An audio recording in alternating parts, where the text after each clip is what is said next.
happiness. All right.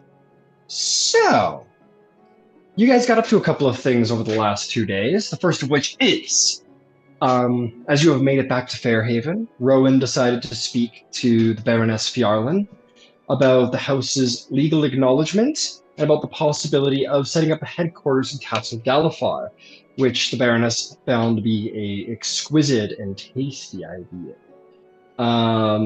And said that she would begin the legal processes. She would be more than happy to have wrote for you guys your essentially proposal to the 12 to be legally acknowledged as a dragon-marked house.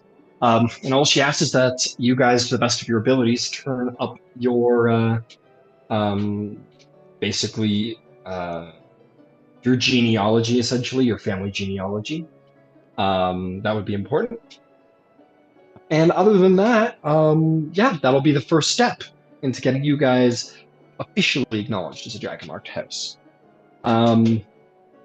She also advised Rowan about the truth of the world. While everybody puts smiles on post-war, the last war was there, she assures Rowan that the moment someone figures out who caused the mourning and how they did it, and if anyone can harness that power or mitigate that power, the next war is on the way, which is why everyone is arming themselves, which is why everybody's preparing.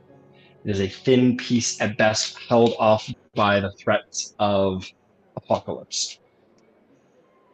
Then Ludwig came in to speak to the Baroness, in which he offered opposite counsel than be careful of everyone you speak to because they're all preparing for war, was, hey, be a little more trusting. You can't go around reading everybody's mind. It's not cool, dude.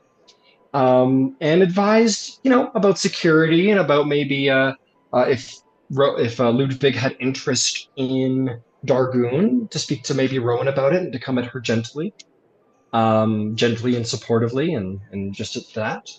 Ludwig then immediately went to Shell to have a duel, and possibly being inspired by the idea of being more open, being more friendly, rather than just trying to get to the brass tacks of what they're thinking and feeling. I would think that's a training exercise. Yeah, it wasn't an official. It was a training duel. It was sport. It was a Mhm. friendly competition.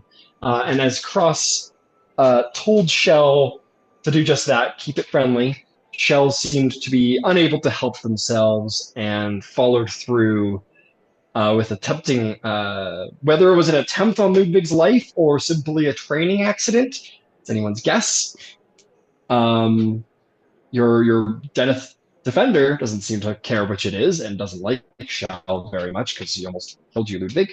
But you, Ludwig, stood up at the end and acknowledged him as the winner and shook his hand despite what happened, completely throwing off Shell's expectations of the situation. I tried to Um, shake his hand. He just nodded shyly and hid behind Cross like he was uh, you did. a 6-year-old kid behind his mom's leg. A little bit. You threw the guy off pretty heavily. And Cross then later spoke with Shell, speaking on Shell spoke of his well, he was uh you know not punished. He was put in trouble. He was made in trouble by Cross for not listening to his orders.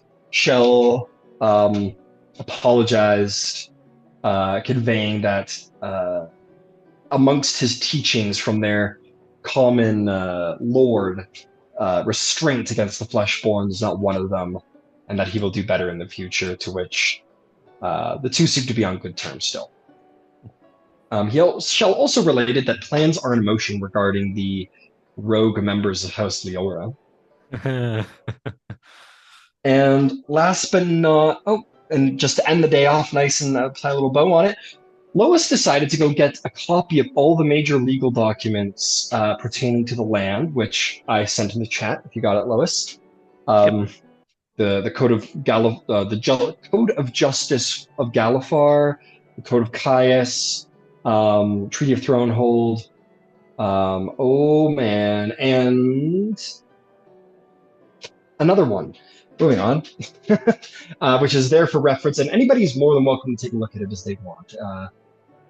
It is public record to be able to look at those documents. So if anyone wants to look in that Google Doc and reference the legal codes of the land, feel free. The next day, Mr. Shadow reveals the hidden letters underneath the shopping list that he was given regarding the murder site. He made some conjectures about certain things, and he was told, I believe, to just kind of stick around with you guys for now until you decide what to do. He insisted that he would be more than happy to begin making inquiries into some of the true letters, but you guys told him to hold off. Give him a minute, and then you'll give him an objective once you have figured out the best use of him. So right now he's just kind of lounging. He's kind of lounging. Lois met with Calamoreni, who passed on the results of her research of the mark of diplomacy, which I believe I posted to you guys. More than happy to do so again. They were good, not perhaps not as groundbreaking as perhaps you might have hoped, but it's a start. It's somewhere to start. And lastly, there was an interview with Clara Irvath's corpse.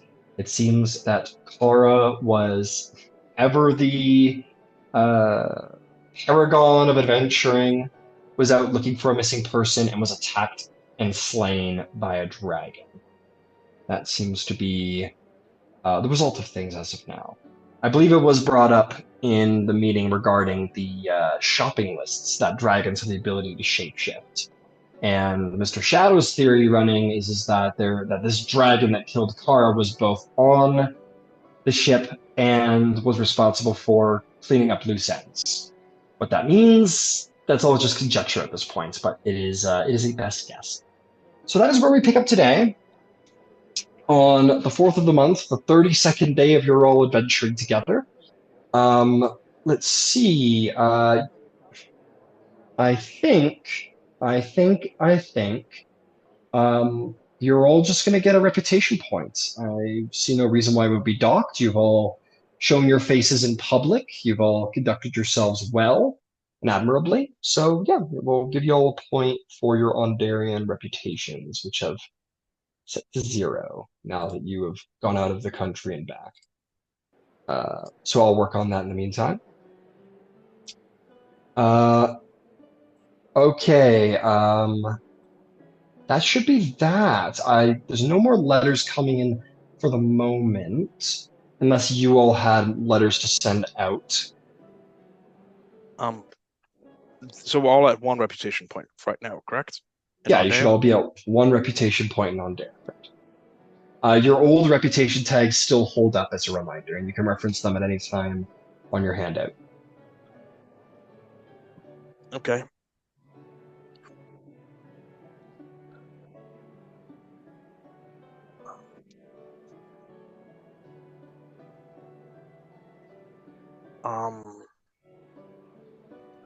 Any letters we need to send?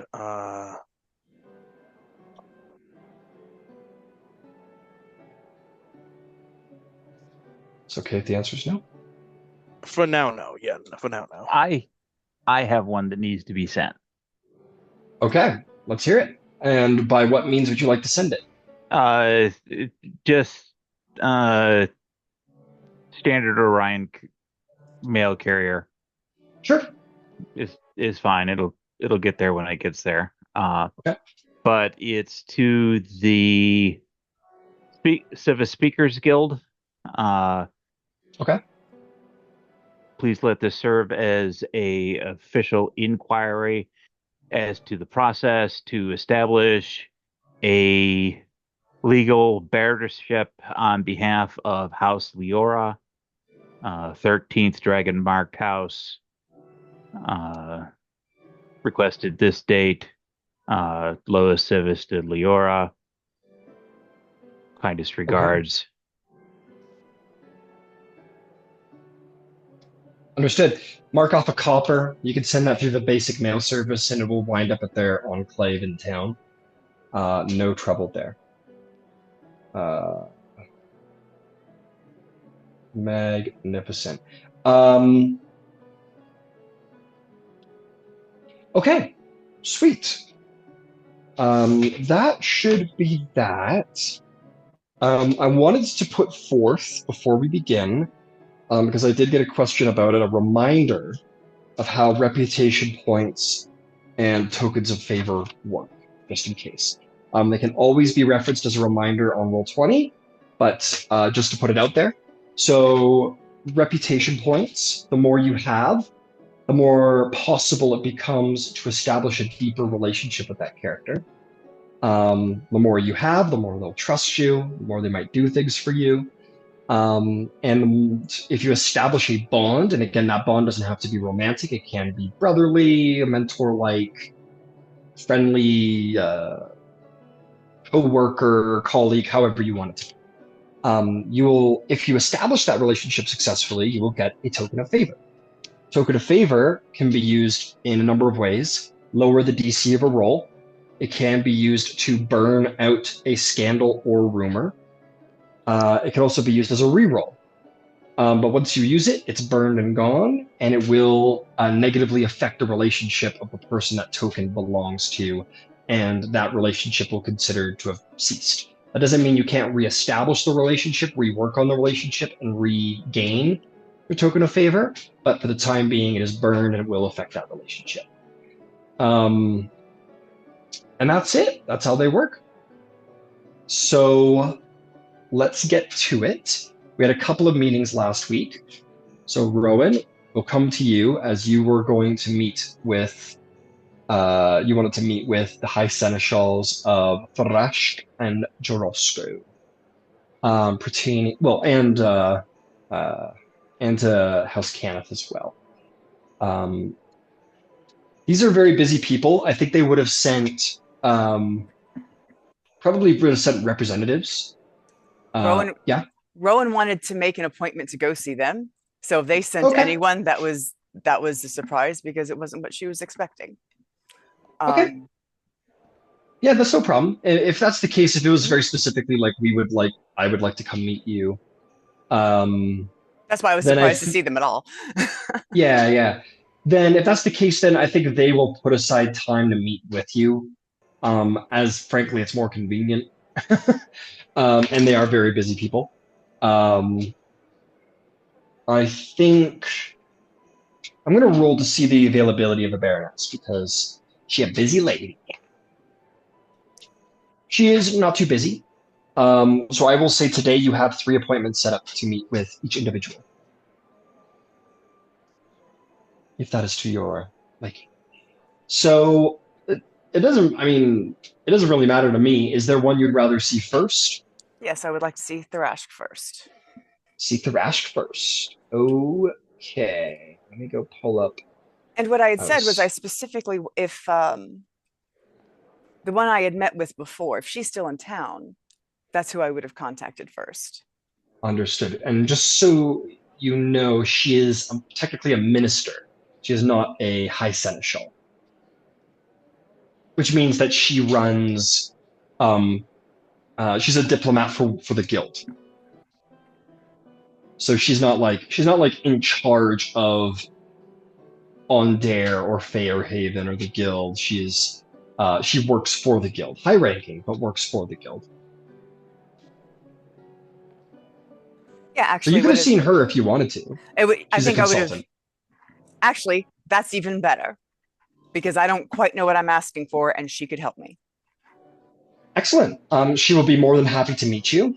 I'm just going to double check my facts here about her title as minister, because I get them mixed up sometimes. Dragon Mark titles. Ministers deal with the internal affairs of the house itself. So they're not related to the guild, they're to the house. So yeah, absolutely. You set up a meeting. I'll say that's why yours is first, is because she shows up. You're like, yeah, let's make an appointment, whatever. But she very cordially shows up. I will repost her image. She is not smoking a cigarette in this moment.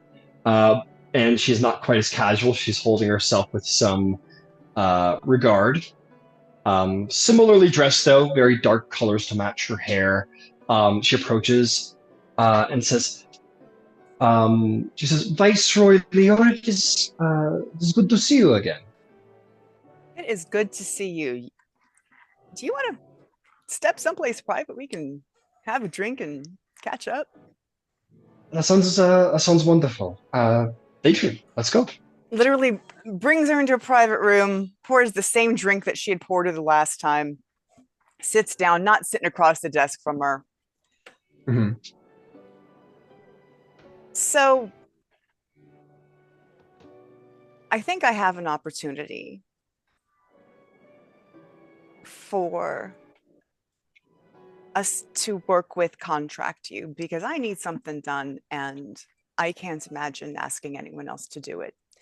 The thing is, I'm going to need to form a contract, and that's going to require me to be able to put things in specific terms. So I was wondering if you could help me workshop this. Of course, I can facilitate whatever. This is for the guild, I suppose, the Finders Guild. Yes. I am more than happy to facilitate with one of the masters.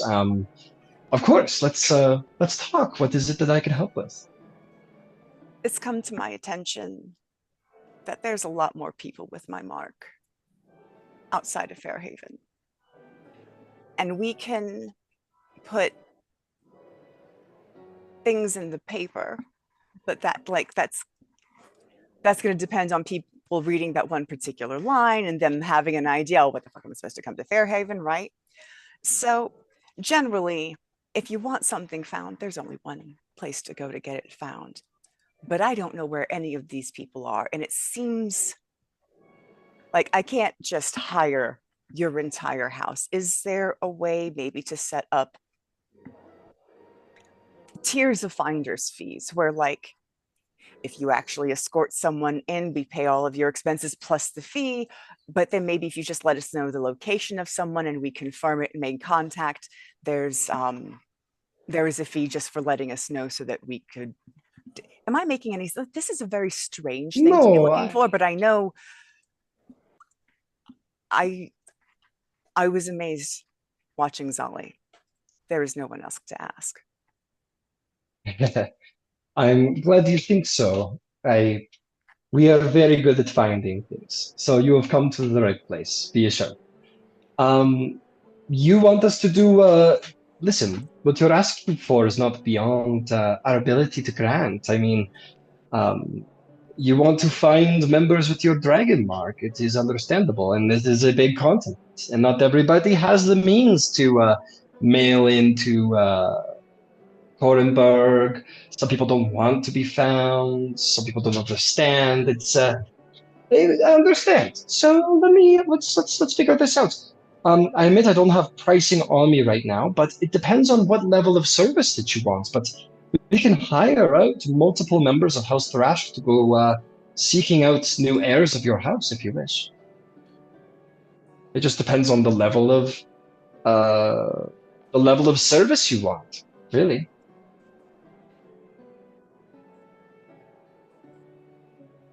That I mean, we could.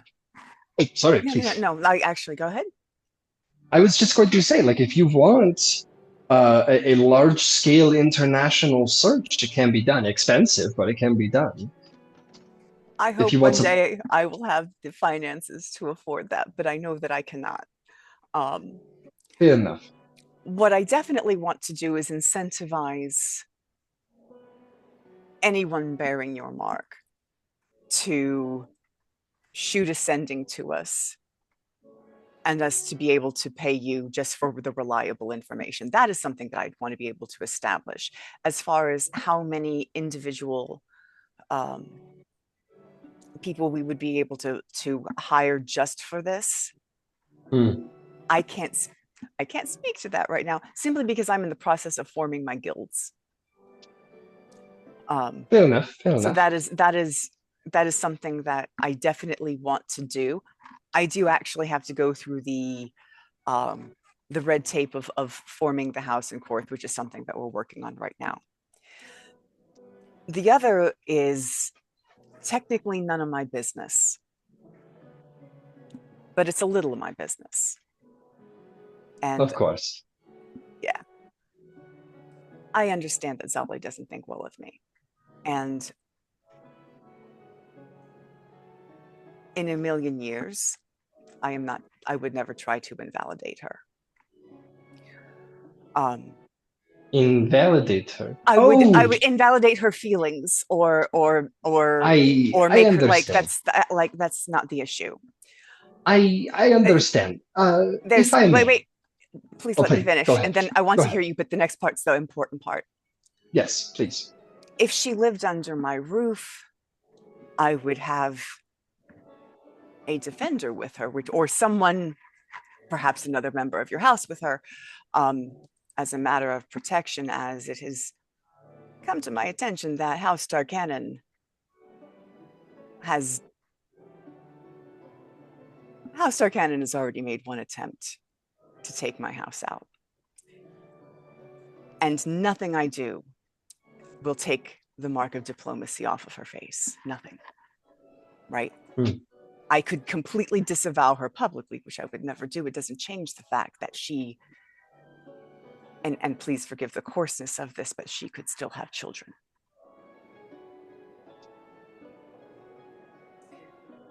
I do not know how to protect her, and it isn't my business to do it. So I am giving you this information. I don't know if perhaps jobs she comes by might require 2 or 3 people to do. I don't know if there is a subtle way to protect her that doesn't involve upsetting her sensibilities, right? I won't interfere, but I would be remiss in telling you, or in not telling you, that I have reason to believe that she should watch her back. I assure you that House Thrash is keeping a close eye on certainly our most unique dragon marked heir. It is you can't hurt somebody when you don't know where they are, when no one really knows where they are. She is as I'm sure you have figured out, she is a much better tracker.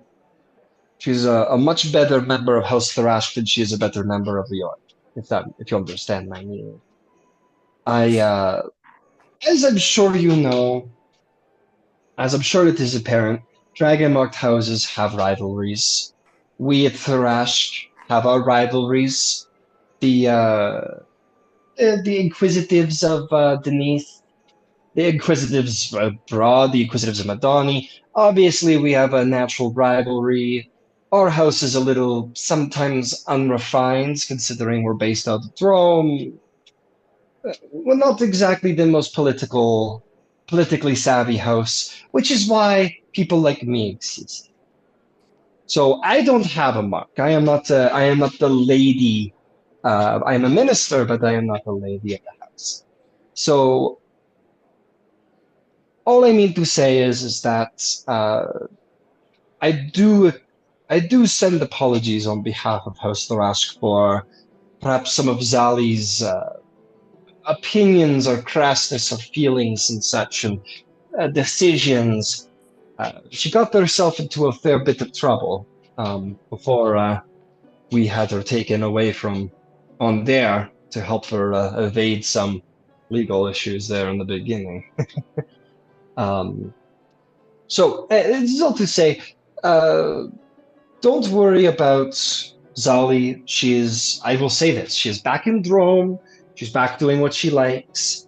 And we're keeping an eye on her. And we're trying to understand this mark and how it relates to her mark.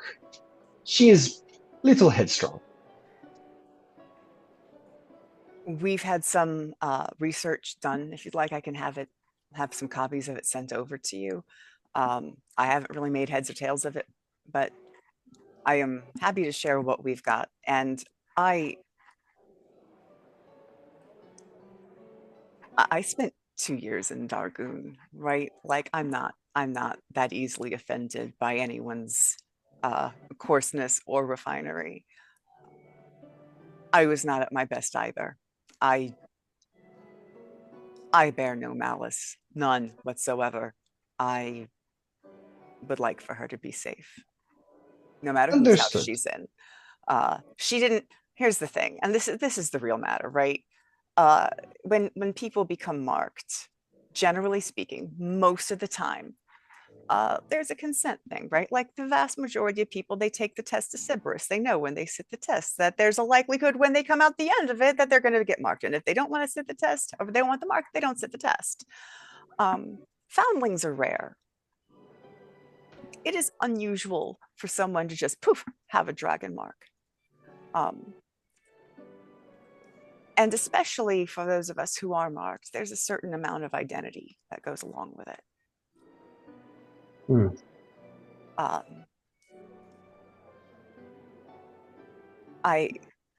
It was difficult. I got no ill will. I would like for her to be safe. I will send you the information that I have and try to keep you in the loop as I get more. Well, that is greatly appreciated.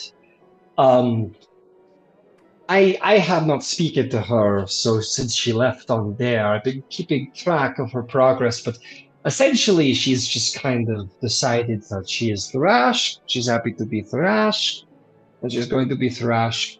So we're kind of just letting her be and continue her life as it always was. And as far as we know, she has been safe since her return to Drum. Well, as safe as any finder is out in Monster Country. So again, excellent. I am happy to hear that. I don't know that House Tarkanan is so motivated that they're going to go tracking her down, and I don't imagine that she's all that easy to find if she doesn't want to be found. I simply give this to you in an abundance of caution for you to do with as you see fit. I appreciate it. Between me and you, I mean, it is pretty close to Sharn, which is where Thrash is known to operate out of, but frankly, it sounds like Thrash is a little busy with all that gang war things that's been happening in the paper. So maybe they're too busy to deal with people all the way out in Rome and on there these days. Let us hope. Let us hope. Let us hope whatever criminal organization wipes them off the face of Eberron. I will drink to that. Shall choose you at that. She goes, now, back to the matter of hand. We wanted to track down missing, new, hidden members of your house. We want to find some new heirs that may be spread across. I can work on having some pricing done by Masters of the Finders Guild and have those prices sent in your direction. We could try and work something out. You're a new house, we understand. If Yarlin is backing you, we'll give you maybe we give you some tiers of pricing for different services that aren't I would be grateful. Thank you so much for your help. No problem. We'll put together a pricing packet for you. We'll quote something for you, and I'll make sure that it is mailed here to the Denise I expect. What's your new mailing address for the time being? For the time being, yeah. Understood. Well, it has been lovely meeting with you, but I want to get to work for you. So let me head back to the Finders Guild, and I will send it along today or tomorrow, probably. Thank you so much. Well, it's a pleasure. She'll curtsy to you. You brought her into this room, and you kind of sat down with her, and like a switch flipped, and she kind of, chilled out. But then as you both stand up to leave, like another flip switch, and she's like back to being as ladylike as possible, and leaves the demesne with elegance and prepares to get your little quote prepared. Okay. All right. So that meeting was supposed to take place the day before the talking with Kara Irvath. Yes, we were backtracking. Yes. For the sake of just the through line, would it be easier to say that Rowan spent the rest of her day going over the letters and such, making some copies for herself, tinkering on Aurelius? Sure. Sure. Yeah, I believe that's what you said anyway. So we'll say that you had that meeting, and they've set up a time. The other two have set up times to meet you the following day. Which means I have to figure out your pricing packet pretty quickly. That is good. Well, the good news is that you don't necessarily have to do it today. That could come as a letter at the beginning of next week. Yeah, I'm growing more and more proficient at multitasking, however, so we'll see how it goes. But in the meantime, as we fast forward to you guys walking out of the interview with Kara Irvath's corpse, you step out into the streets of you step out into the streets of Fairhaven. What would you like to do? Go back to the dements. Go back to the And so you dements. do. On our way back, can I hire a runner at Orion or wherever to send a message over to Advocates of the Chalice? Yeah, absolutely. Copper. Yeah, one copper? Yeah, okay. Sure, copper. You send as long as it's just you just want to use basic mail service. Yeah, just What did you want to send over? I wanted just to send over a message that I need an appointment, the last appointment you have for the day before you close. I want to speak about some legal matters for myself and House Leora. Okay. Yeah, you send this individual off, and it's fine. We'll just expedite that. You receive a letter from one of her clerks that basically says, you'll have a meeting set for like 4:30, something like that. Yeah, 4:30, That House Leora 4:45, something like that, like very last minute of the day stuff. Yeah, it says House Leora is more than welcome to come speak of any legal matters required. It is a very formal letter you are, a formal missive that you are returned with. Yeah. Yeah, it's still the morning, right? We'll say we're gonna get into the afternoon. You guys were interviewing the corpse. Okay. I'm going to, if I may, I'm going to go off and find Vedum. You're gonna go find Vedum. You're gonna go find Vedum. I know who that is. I created a lot of characters, yeah. Yeah. So you guys all make your way back to the Dements, and you go find you see let's see, what do you see? I'm gonna just roll dice for what setting it's in. Okay, you see Vedim is like being shown around the Dements by, as we can't ever forget about her, the lovely Inara de Fjarlin.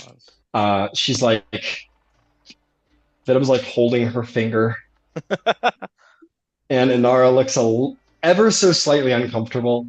She's probably spent a ton of time around her children, but she's like, and over there's the Thebe, darling, and over there, and it goes, oh, there's a Sita? And she goes, oh, yes. So he goes, what happened? I've never beaten a Theta. She goes, you're not beating Theta, my God. Well, we'll have to pick a play for you. Maybe the death of the king. No, not that one. That's a little. And he goes, oh, Viceroy Leora, pleasure. How are you doing? Pleasure, Lady Inara. I hope I'm not interrupting anything here. Oh, you are surely interrupting a most important meeting I'm having with the new Lord Leora, but I am sure we can. I'm sure we can pick it up later. Thanks. And she kind of smiles and winks at Vedim, and Vedim is just like stares at her like she's Aphrodite comes down from the clouds. He's 8 years old. It will be like realizing he doesn't like Legos anymore. Like What was that? I said he's 8 years old and he's realizing he doesn't like Legos anymore. Yeah, he's 8 years old and puberty's not far off. Not too far off. It's gonna hit him like a fucking train if he stays around here too long. Um, well, I'm going to try and find a private spot with Venom. Can I come talk to you? Just, oh, of course, Mr. War, Ludwig. You may call me Ludwig. Okay, I'll call you Ludwig. Sure. And he We takes your finger. like And I he's was 8. like, I feel like he'd be maybe able to grab my whole hand, I guess. yeah, Okay. yeah. I'm Like, kind of underscoring it a bit. yeah, Yeah, you're underscoring it a little bit. Yeah, I'm underscoring it a little bit. He'll take It's your whole. fine. I guess I'm going with the picture, which is it looks more like 6. So no, but you're right. He'll like just like take your hand. He'll take your full hand. Yeah, okay. Um, I take him aside and find somewhere private, maybe in the theater where nobody else is, Venom, I wanted to speak with you about something. Oh, okay. But Uh, well, yes. Well, how do you like it here so far? Oh, oh my God. It's oh, it's so pretty. Oh, it's so tall and pretty. It's all so wonderful. The Lady Honora said she would take me to a play. I've never seen a play before. Not Sounds like not a real one. they didn't have. Well, it's well, do you know what a play is? Yes, I know what a play is. Everyone knows what a play is. Oh, the only play I seen was when my father did a sock puppet play for me one time when I was very little. It's like I played that with my brothers as well. Oh, yeah. Yeah. Well, Venom, have you do know that it's not just all play here. You will be having tutors as well. Oh. Oh, like a noble? I Um, you They're teachers some a bit similar to the ones I had when I was your age, I suppose. so I get to go to school? Um, I've heard of school before. Venom, do you know have your parents taught you how to read? No. Reading is only for fancy people like you. Ludwig just Ludwig is so disconnected from how the world. wow. Feels like I am realizing my privilege right now. Read it now. I think only the mayor could read in Regensly. No one else could read.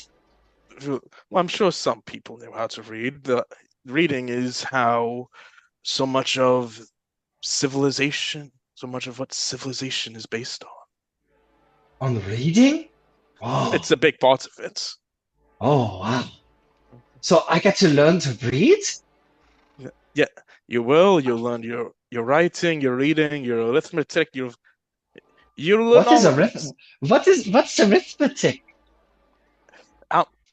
Venom, how many parents do you have? 2. Exactly, that's arithmetic. It's basically counting. Okay.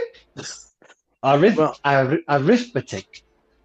well, the reason I speak with you about this is because you will be a member of House Leora. Now, for now, it is quiet. Don't tell too many people. But because we want it to be a surprise, you know. Oh, a And surprise. exactly. So we can't let too many people know about it yet. Okay. Um, I keep very good secrets. and Yes. and when you grow up, you'll have a job like myself and the others will soon have, like Lady Rowan. What do you work? There are things I do, yes, because See, the I tasks thought of you the just track talked market. to people. Well, that's part of the work we're doing. Wow, that sounds like a fun job. You just have to talk to people sometimes. Um, and but it will be a lot of responsibility as well. Oh, okay. He looks But very serious. He's like, okay. and no, but it's not. but I know talking isn't the only thing that might excite a young man like yourself. So I wanted to ask your permission about something. Oh, okay. If I am willing to help teach you Vedum as time goes on how to fight and defend yourself. Oh, mein Gott. You're going. I get to be one of the, like in Reckenmark, like a boy in Reckenmark. A little bit, yes. Oh, oh, so exciting! Like with a sword. If that's what you wish, yes. Oh, wow, cool. But now I promise to help you teach you this. But I will remind you, it will include a lot of work, and it will only happen if your tutors tell me very good things about you. Oh, okay. I will do my best to do the writing and the reading, as best as I can. Exactly, because exactly because absolutely, the better things are here, the more secrets I teach you. Oh, I like secrets. I know many secrets. Very good at keeping secrets. Absolutely. So, Shh. so Vedum, do we have a deal? As long as you pay attention to your tutors, you'll be learning how to be a great warrior like myself. Oh, wow. Okay. Do we have a deal? I offer to shake his hand. Yeah, we have Absolutely. a deal. Do you want to start today? Okay. Sure. We'll find somewhere private, and I'll teach you a few small things. Okay. Feels like, and I take him aside. I try to find like a out of the way, like empty room, or I don't know, like a dancing room nobody's using or something like We'll that. say that you're already in an empty theater hall. Okay, so and I will close the doors. I'm sure he has some empty I'm sure they're practice swords on the stage. You find some props, yeah. It feels like, and I begin to, and I'm going to and just for today, Vedum, I'm going to teach you some forms, and you'll learn more tomorrow when I teach you again. Oh, okay. Okay. But there are three things I want you to remember before about fighting. Oh, yeah. Now, and I kneel down because I look him directly in the eye. I want you, this is something I need you to remember. Uh-huh. These are three rules that were taught to me by my father and all my teachers, and these things I want you to carry with you whenever with you. Never fight alone. Never fight for long, and never fight unless you have to. And I poke him in the chest when I say the last bits.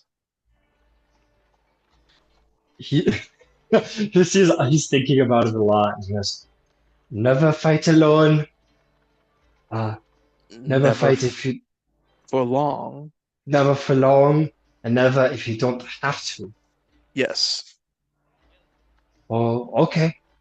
Okay. You'll not just be that way. You'll not just be a great fighter, but live to be an old great fighter.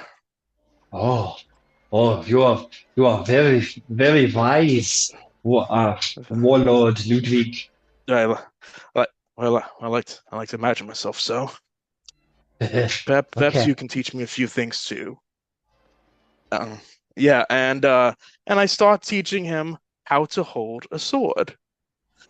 All right. For like most of it, and to quote Eric's comment earlier, the word Vedum will learn to despise is the word again. Yeah. Again, and once he keeps doing that, the last 10 minutes we just play fight. Yeah. Because he's earned it. Awesome. That's cute. And like he's like, oh, and they fall down like, oh. Yeah, he jumps on top of you and beats you up. Not Thorin, actually, he but slayed me. He is king now. yeah, I am King of Kana. Yeah, Of, of all Corvair. I am the Baron Leora. That, like, and I hushed him up a little bit, like, all right then.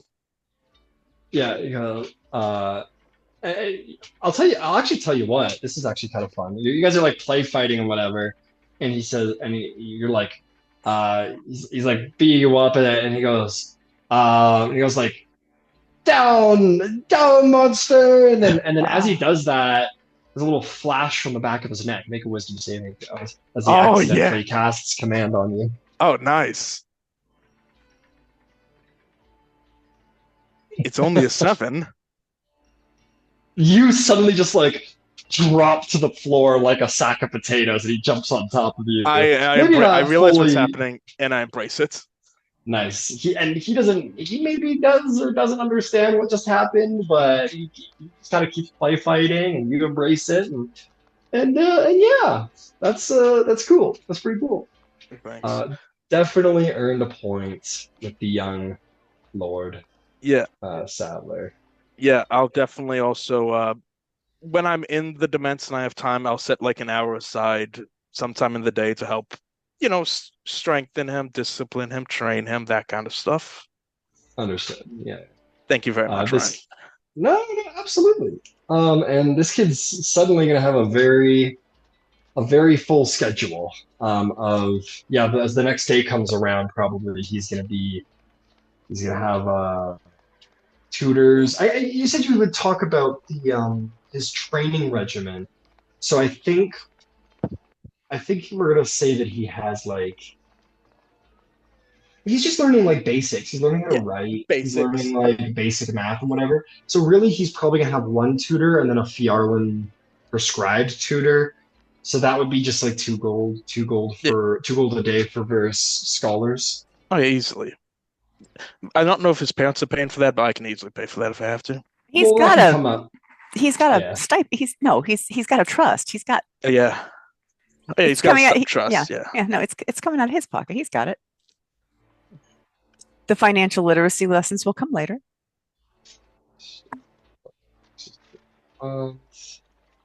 Getting 2 gold pieces a day. So that's going to come out of his personal trust because it's his thing. So we're going to give him, we're going to call that he's now earning 23 GP a day as that pays for his tutor. All right, fantastic.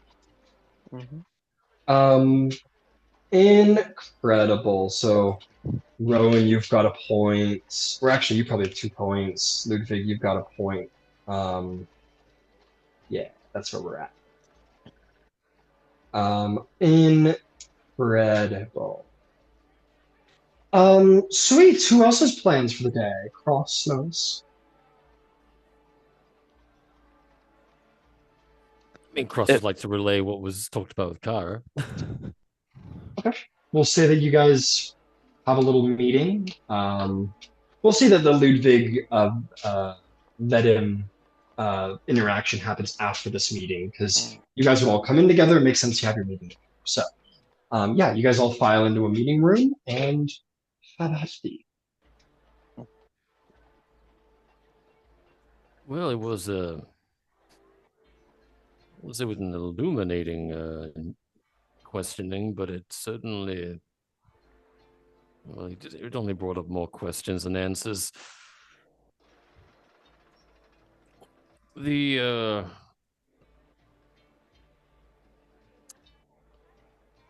most alarming fact is that Kara was killed by a dragon, of all things.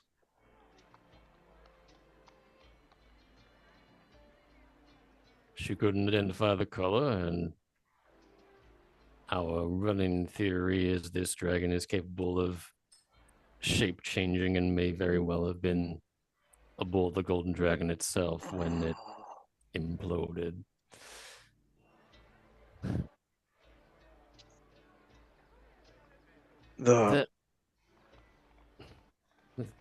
That's more or less the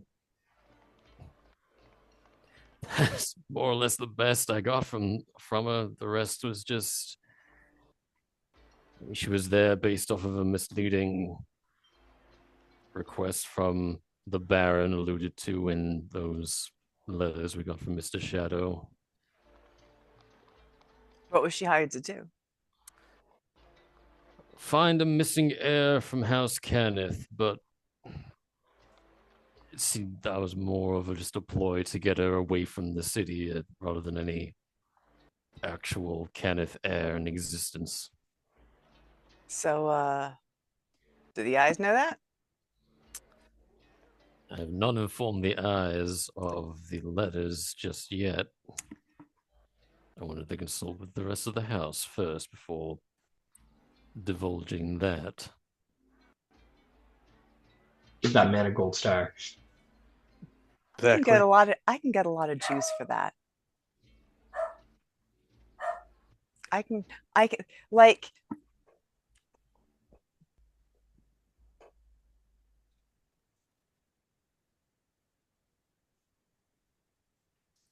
is there you said that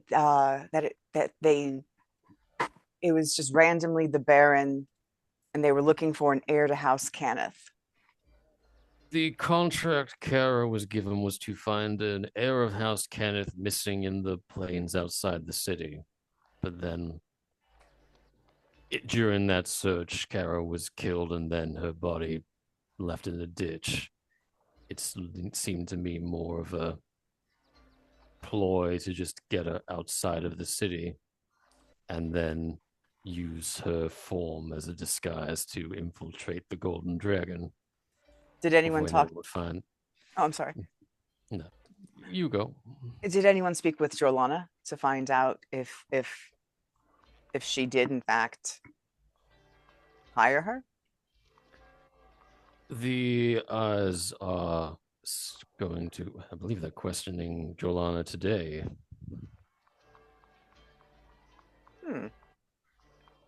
But I imagine the answer will be no.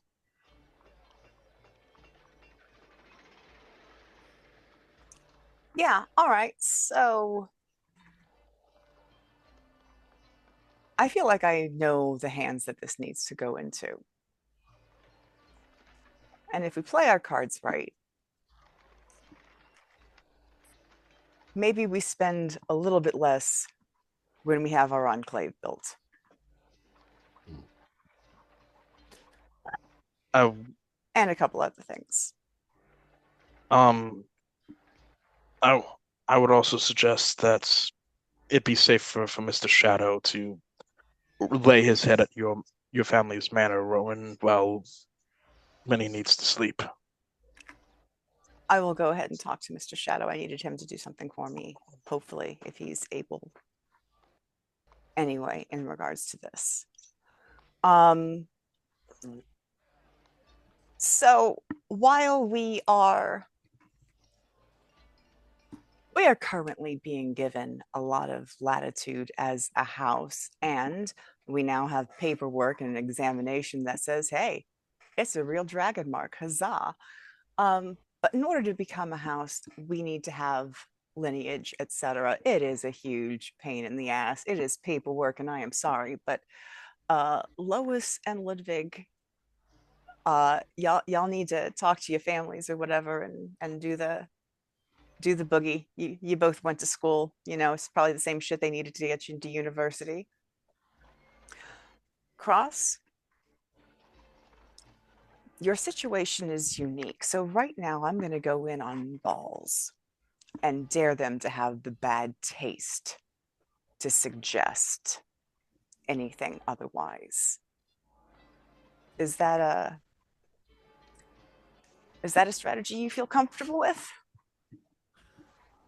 I would certainly resent anyone poking around my internals to try and examine me, but I kind of gesture to like the top of like my face where my identifying mark is like just not there.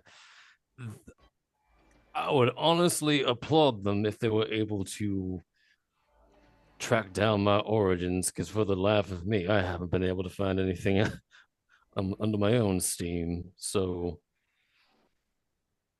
It's not that I invite them to try, but I'd be impressed if they could glean more than I ever could. All right. I'm not trying to surprise anyone. I'm just letting you know. We're going to hope the university has all of my records, or I could be, this could be fun for me too. I can easily have my father mail over any genealogical records. Which university did you go to again, Rowan? In town. Oh, the one in Why town. not? Okay. Why not? So yeah. But other than that, that's about it. I talked to Thrashik yesterday. I am going to see if we could maybe find, I don't know, we're working out the details, but clearly our mark goes far and wide, right? Mm.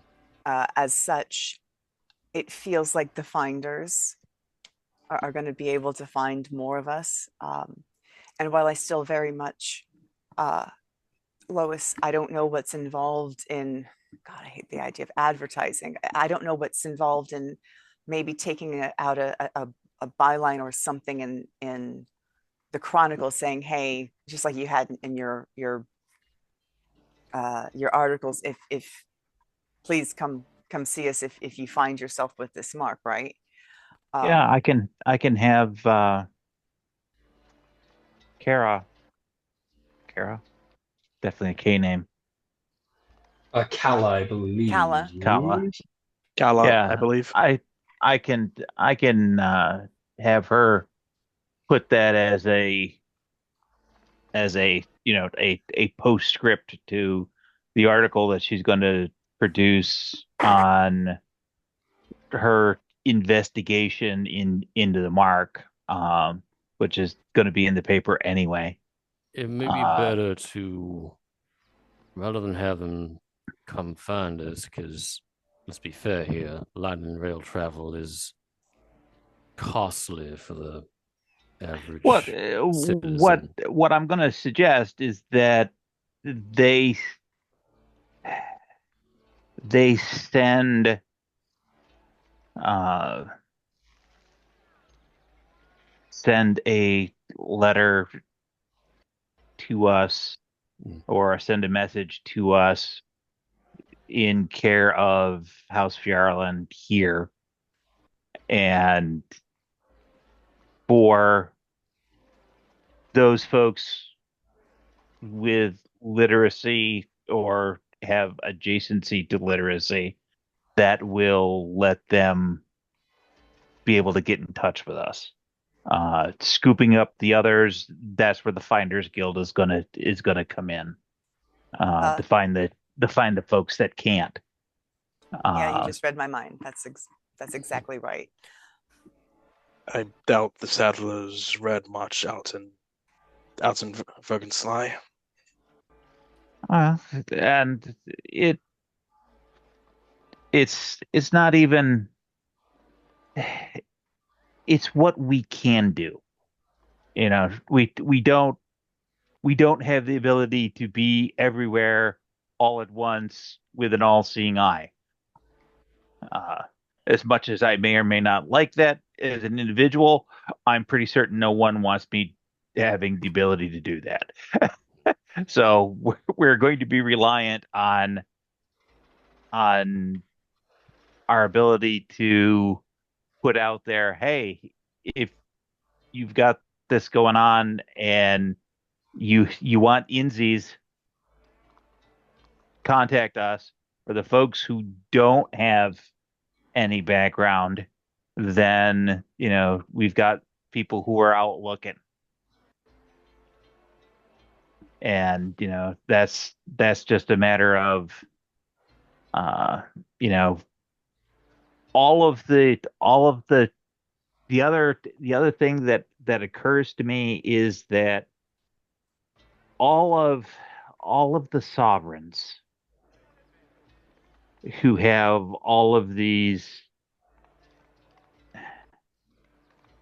population centers on down to villages and whatnot, have friars, have people who make, new laws, new edicts, new taxes, new whatever the hell they need to do as far as functional government is concerned. They have a method of contacting the the people that they govern. So once we are officially recognized as a dragon marked house, we we have we have a little bit of juice to which we can ask those sovereigns. There are likely, how likely, who the hell knows? There are likely people inside of your domain that have this mark as a new manifestation. Can you arrange for the next time that you're sending out a please cry this, the medieval phone tree, uh, you know, can Tax you collectors. exactly tax collectors, whomever, because the taxes have always got to get paid. Mhm. We can put word out through the official channel once we're official. This So, is this is just us ad hoc trying to grab what we can manage mhm. by these two methods. Once we get, the official seal and stamp, then we've got a third avenue by which, but ultimately, it's a matter of signal to noise. We can get a blast of signal out, and we're probably going to have to periodically pulse it. But you know, we can tell them there is water here, but we can't make them drink. Okay. So let's maybe focus on more immediate matters. Is the road to getting formally acknowledged as a house, is this genealogy matter? Is that all, or is there more? One of the issues was getting the mark authenticated. We've got that done. Mhm. There's the genealogy. We have to get the acceptance of, and she will go ahead and relay all of the information. I have a copy of all that. I'm sure I can, like, it's all legal stuff. I can have copies made and sent to you so that you've got your own very personal copy. She'll pull out her copy. If you just want to look at mine here, here's what you can look at right now. So you can see everything that she's Yeah. looking for.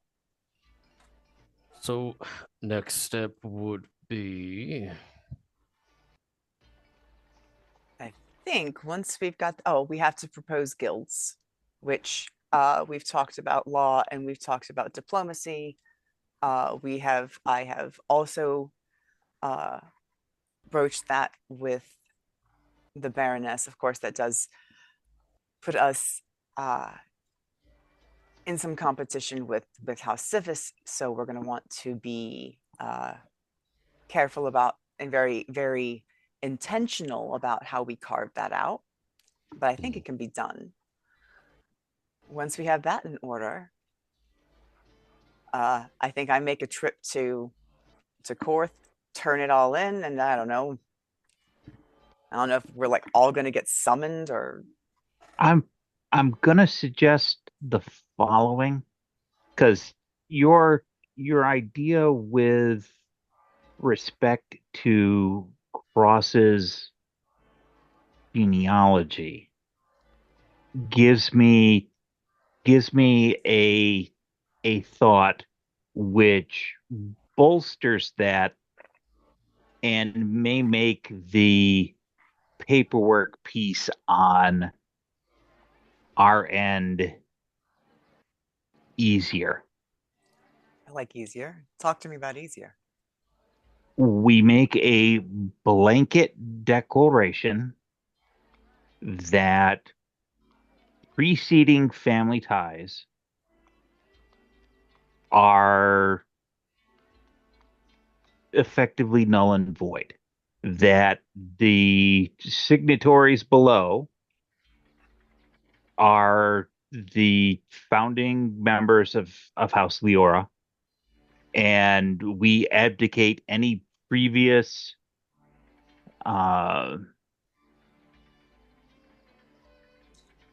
previous ties, heir relationships, et cetera, et cetera, et cetera, et cetera. Basically, start our genealogy from go, and we open a period of, say, a year that additional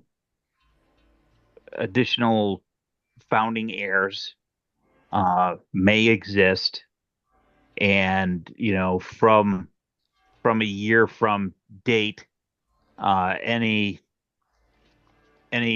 members bearing the mark that are verified, et cetera, et cetera, et cetera, are going to be considered the same, and we just start the tree at the top,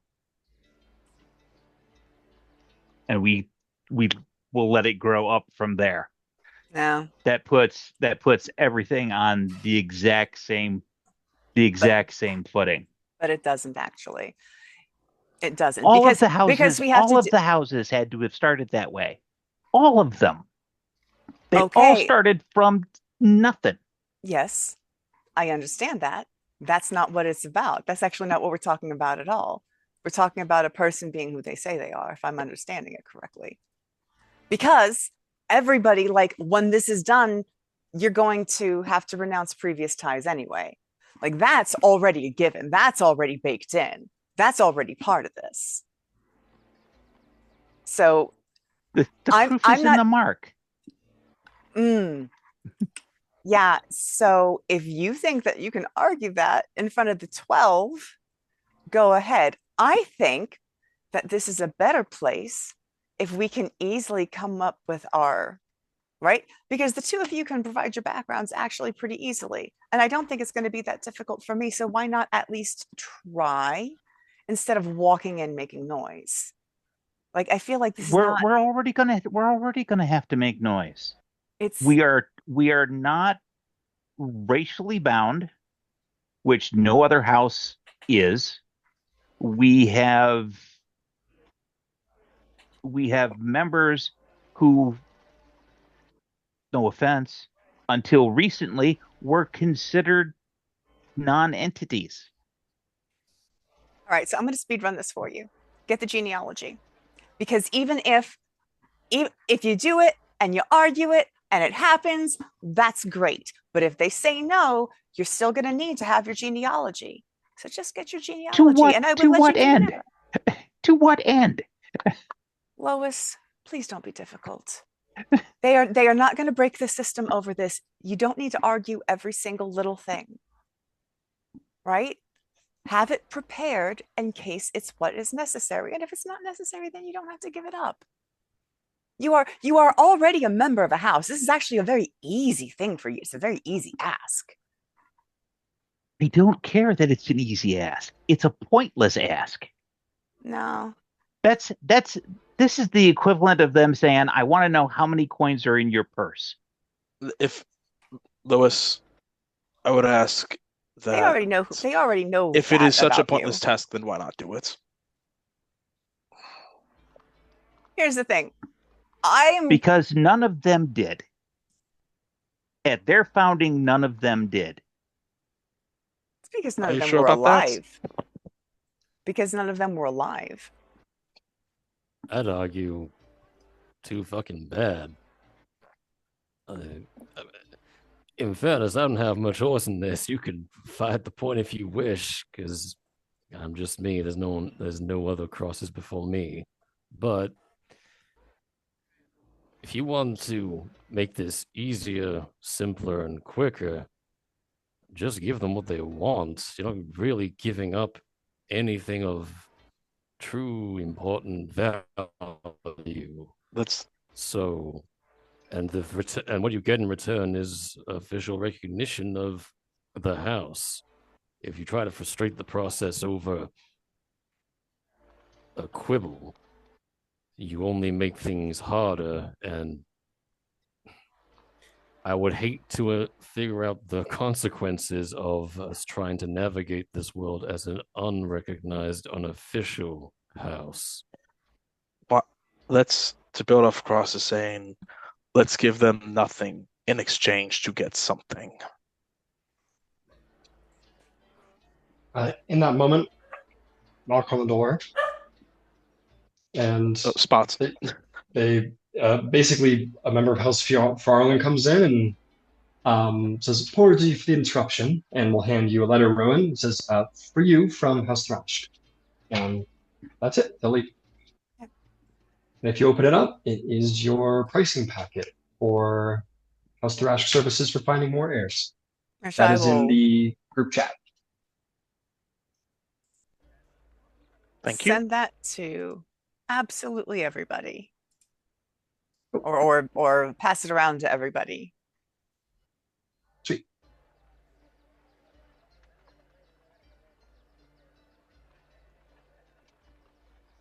I think there would be a little note in the margin saying that's sort of like circles tier 3, and and basically a note from our wonderful Thrash lady would say, "This is my recommendation."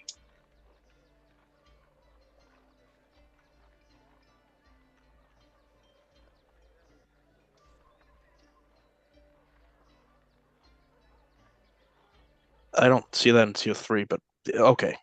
It's not there. I haven't Oh. actually wrote it. It's Okay. it's above the table. There's a recommendation for tier 3. I'll put it in there.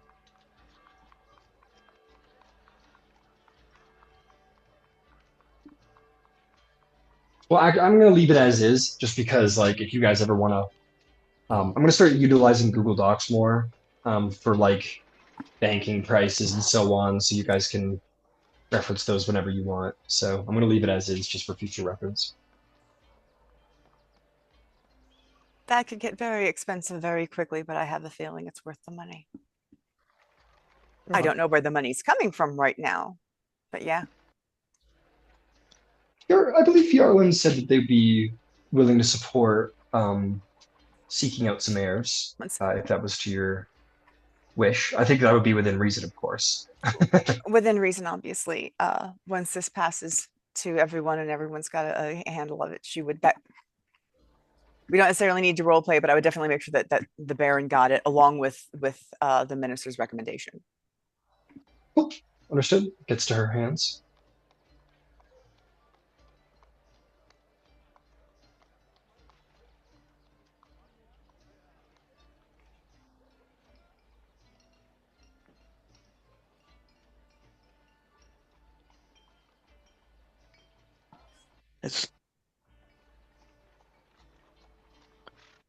Yeah, we're gonna need to set up the guilds first before we do any of this. I'll also I'll tell you what, and I'm gonna work on it too, so don't worry about it right now. But I think I'll put down the process of getting yourselves established legally, and then the guilds, and I'll get that process wrote down too for you. Thank you. Start working on that.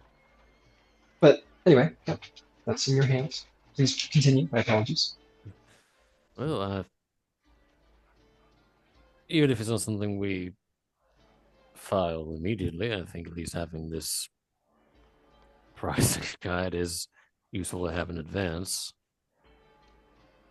That is exactly what I was hoping. That is exactly what I was hoping.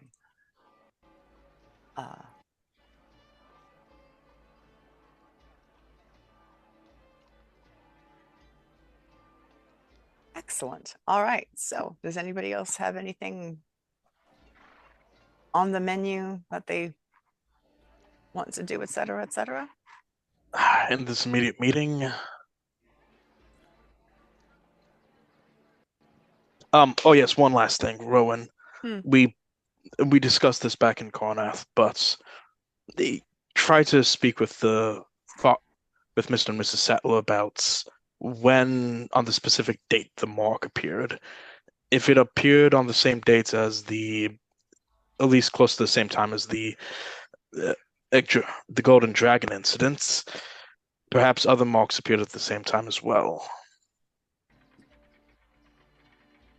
So they said about 2 weeks, which would have been about 2 weeks after the incident. Okay. All right, I wasn't sure, but okay.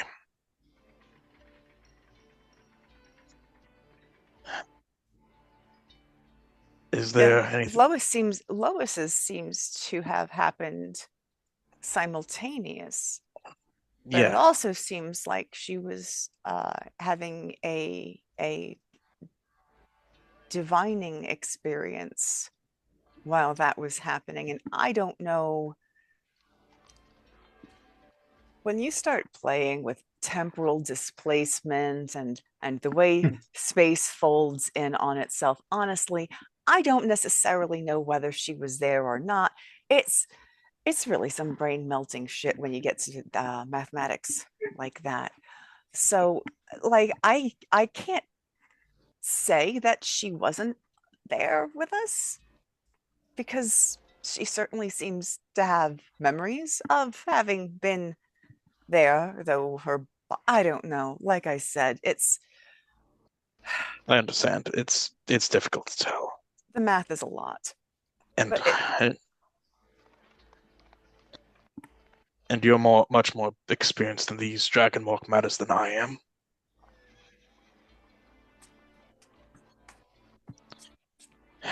Okay. Is that all? We talked about the body, what the corpse was saying. It did refer to itself as the Baron, same as the letters. I guess Ron could try to talk with Drolan about what the missing Canathea allegedly was, if there was one. But yes, I assume that's about it. Ryan, what's the time? An hour past midday, something like that. Okay, then. Yeah, we do that. I get ready for my meeting at the law firm. If that's all, I guess we can call it a meeting.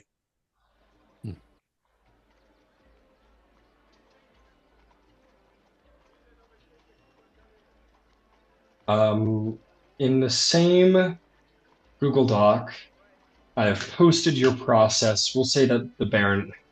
There's another knock on the door. Same person comes in and goes, "I am so sorry. It's a busy day apparently," and they will hand you something from the Baroness, and it's essentially the legal process, break down simple layman's terms of how you will go about establishing your house and then building your first gift. And I'm not going to take you guys through it. I mean, you can read it in your own time, but unless you want me to, of course. But I think what little marks will be marked down is that the Baroness will say, part one of the step proof of the mark, you guys have proved the mark like at court.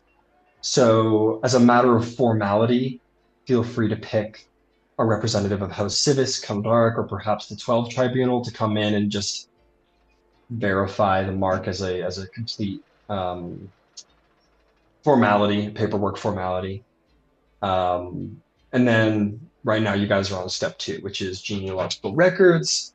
You already have manifestation evidence on your skin, so that part's not hard. And the Baroness is currently trading your proposal based on what Rowan said. That leaves us on negotiations and settlements.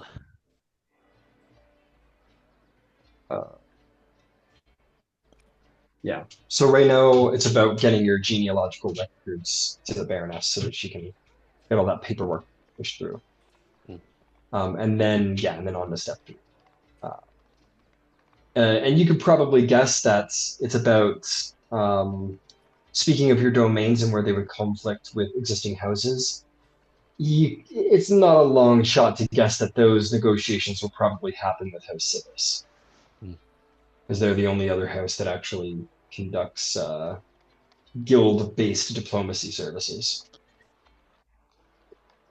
It'd be a rivalry, but perhaps not a hostile one necessarily. Yeah, and you know that there's plenty of houses that overlap, like Madani, Thrash, so on, so on, so on. Excellent, excellent.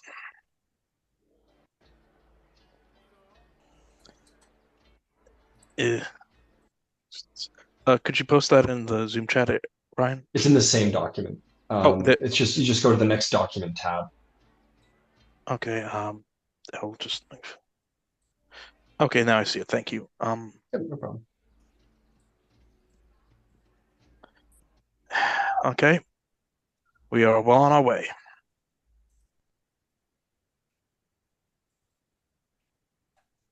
I'll see about putting some check marks beside things so you guys know where Okay. you are in the process. Thank you. Lois, I know it won't be easy having potential competition between Civis and Leora.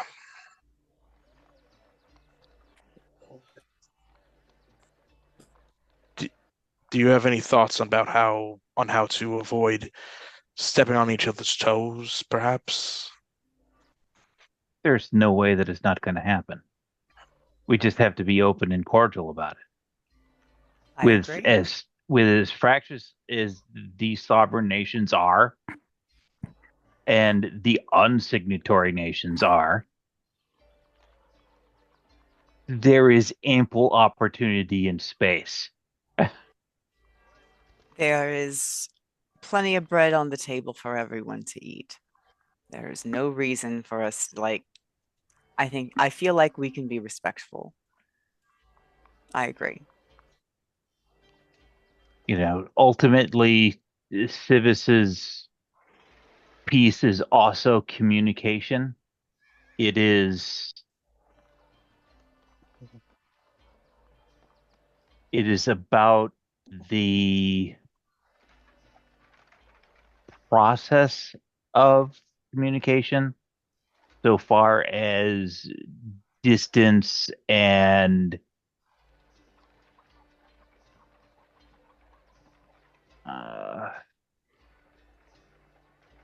the physical manifestation of communication, be it in clandestine writing or what have you. All of that is predicated on a history and precedent of established neutrality and reliability. Ours is also communication, but frankly speaking, it's a little bit more blunt force trauma. Because hand in hand with the velvet glove is we seem to also have an abundance of stick. It's short-term stick, but it's compulsion, which is a wholly different kettle of fish. And there are going to be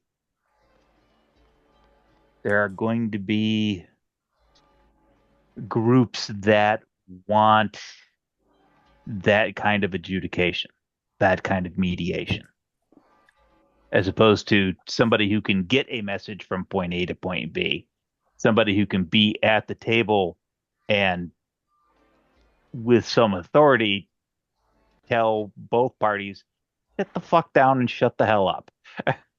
Well, we handle much more informal communication. I wouldn't necessarily say that. I wouldn't say that at all. Either. Face to face, perhaps. No. It's the communication that we're going to be able to best foster and do is not the send a missive to, the opposing side.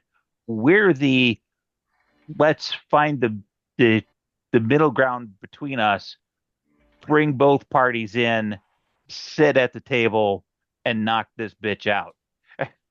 We will be, in That's essence, a service of envoys. You're doing my job. Well done.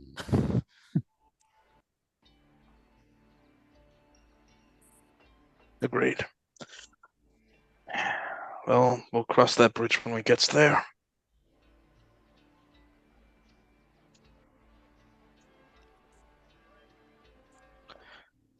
Is there anything else anyone wants to bring up at this meeting?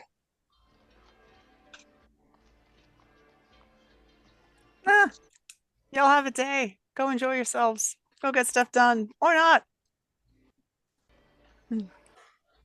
Ronald, stand up and excuse yourself. And Viceroy Rowan, you apparently have 3 meetings today if you want to talk to Mr. Shot.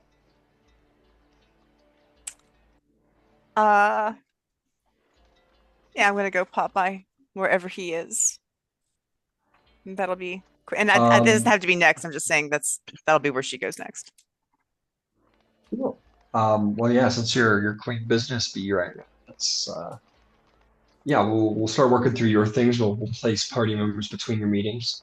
Okay, cool. So yeah, we'll say you find Mr. Shadow. He's like sitting on one of the like lounging chairs in like the student study area. He's got like his feet up on the edge of the couch. He's got like a deck of cards, and he's like trying to do like a fancy shuffle, and like half of it falls on his chest. It's kind of puts him back together. He keeps trying. He currently looks like a half elf. People walk by as he's got his boots up on the couch. He's just like, oh, hi. How's it going? It is going well. If you have a minute, I would love to talk to you someplace, a little less open. Absolutely. I'm bored as fuck. Let's go. Good, let's go do because I have anything else. shenanigans in mind. Oh, great!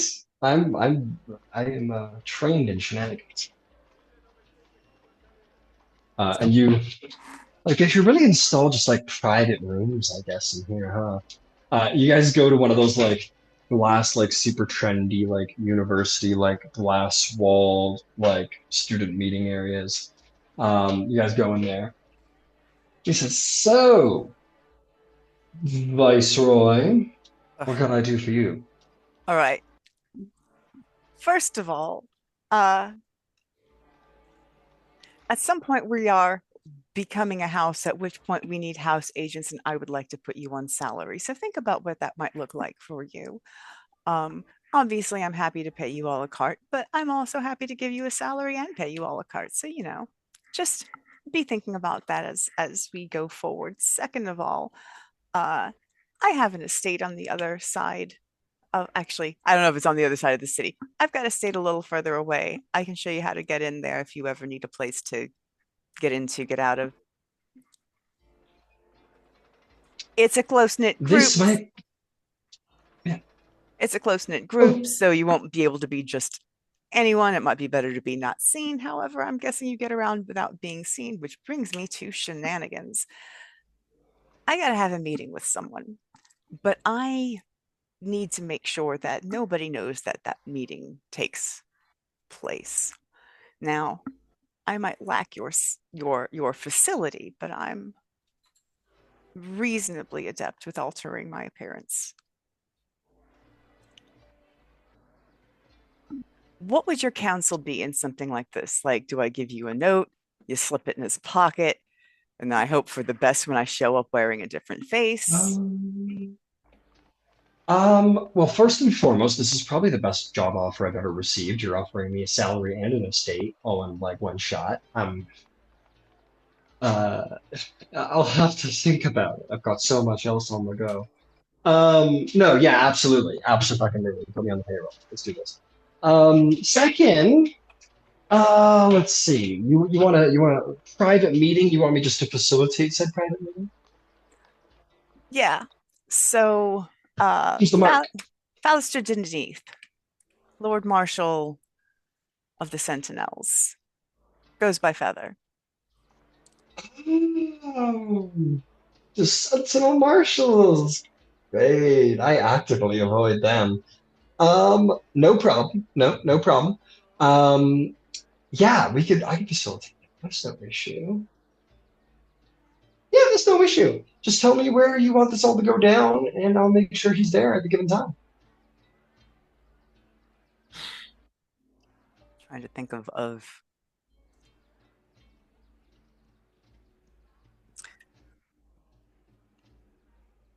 are there any like private buildings like this at the university? Above the table, Rowan's thinking about like the university Fairhaven University space. or Yeah. Weinard University in University. Weinard Lane. She didn't graduate like but a handful of months ago. So like are there private study quarters or some such? Yeah, of course. Private study halls and all. Yeah, absolutely. Um, yeah, Mr. Shadow says, hey, look, if you could alter your appearance, you can go sit on a fucking park bench and you'll probably be good.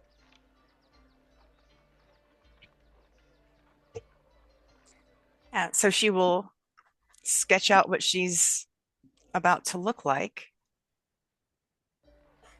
And that she's on her shift weave, she has a set of clothes that I described as being just generally kind of nondescript. Okay. I'm like, Yeah, I he'll will be take that. wearing that face. Okay. Cool. Good talking to another face wearer. She winks. Yeah, I'll make sure this gets to him. He'll like flip it over and like write a date and time and place, and fold it up and say, I'll make sure it gets to where it's going. I mean, easy peasy. I'm trying to think of have it set for like the next day. Actually, you know what? People study all night. Well, no, but she has to do that other thing, right? Yes, she does. Have it set for like sometime around mid-afternoon the following day, and she'll put the room that it needs to be at. All right, easy enough. Easy enough. All right, I can. Setting up clandestine meetings is something of a specialty of mine. I thought you'd be good at it. Thank you. Is there anything else I can do, Lady Viceroy de Kenneth de Leora de blah blah blah? No, just being awesome. She'll just walk out. And compliments. Great job, Alfred. And he'll walk out. He's having a good day. Yeah, he'll be back in like an hour. Yeah, he'll be back in about an hour. Fantastic. Sweet. We'll say that meeting is going to happen tomorrow, just so we're not overloading the day. We'll say that meeting happens tomorrow. That's perfectly fine. All right, my other three viceroys, what do you have on the go for today? Anyone else want to go first? I mean, I'll go first because it shouldn't be too difficult. I mean, Okay. At the moment, Cross doesn't have much to do, so since I don't have much in the way of, I guess, the aura things to do, it's time to be a cultist for a little while. Yeah, cultist. Let's I'm fucking gonna get go find some Warforged to convert. it. Awesome. Why don't you go ahead? Let's define them. Go ahead and roll me Let's call it an investigation or insight check. Your choice. I'm usually better at insights. Let's go with that. Cool. 13. 13. You know where your people are, especially the ones that are convertible. Yeah. Well, that's probably not the best word to use for robots, but anyway, easily converted. The ones who are the laborers, went from either used warriors to used laborers or glorious warriors to now petty laborers. Those ones, they're ripe for the picking. And you find your way to what would be like the industrial area of Fairhaven, the workers area, the laborers area. You find no small amount of Warforged working away. I'll say you see this one shipping area, and I'll see you see about like 5 Warforged who are on break, and they're not like, obviously they're not eating or drinking or anything, they're not sitting around having a lunch, but they're just kind of like sitting with one another, maybe like talking off to the side, on like a couple of crates. They're wearing like leather, because it's like skin for them, so they're obviously always all armored. So they're wearing like leather armor. It looks almost like jackets, or even maybe bibs in some cases, like aprons in some cases. And they're just kind of sitting around working. They're covered in soot and like, um, you know, clearly working in like, okay circumstances, but they're just kind of talking. I look to Shell as like we see, we see them. Look at them, Shell. Look, yeah, Shell. Look at them, Shell. Look how our kind have fallen.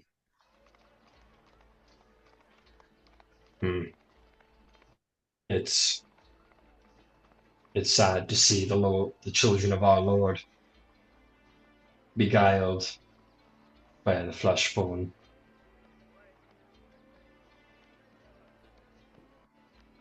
In a matter of years, these trained fighting machines turned into this. I suppose that is why he is our Lord of Blades, for each of us is a blade to be honed. Indeed, indeed. I look forward to see you honing these blades, Evangelical Cross. And I will approach. Approach. Shell's at your side. He's not like putting on any sort of enforcer show, but he's at your side like an assistant. And you approach, glorious priest of the sovereign host that you are, and you approach the other Warforged, and they turn and they say, "Hello, hail, welcome, priest of the sovereign host." Greetings. Would you do me the pleasure of your company for a time? I want you to roll me an initial persuasion check, because there's nothing more the laborers want to see on their lunch break than a priest who's ready to sermon to them.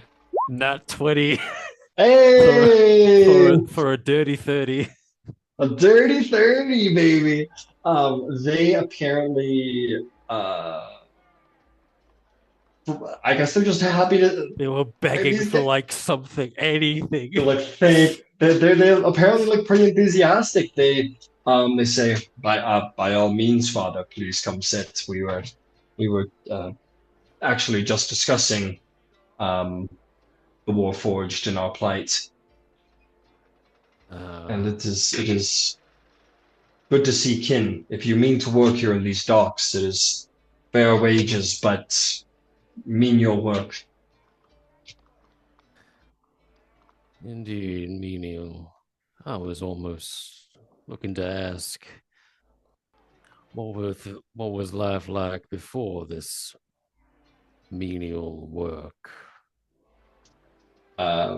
They all turn and look at one of the Warforges, who has what looks to be like he's got like a single slash mark across his face. He's the only one who actually is wearing metal armor. but it is like the simplest kind of metal armor. I believe ring mail is like the least extravagant metal armor you can get. It's like right above hide, if I'm not mistaken. Yeah. And he's wearing like battered ringmail armor underneath like a laborer's coat, and you can see across the rings in his armor what look to be almost like nail scratches. And he's got one blade slash like across like that on his face that almost has marked away his Warforged mark. They look to him, uh, and he will seemingly speak for the group, and he'll say, "You do us honor with your visit. I am known as Sword. We were part of a Syrian fighter group in the last war. We all fought together. We lost brothers and sisters together.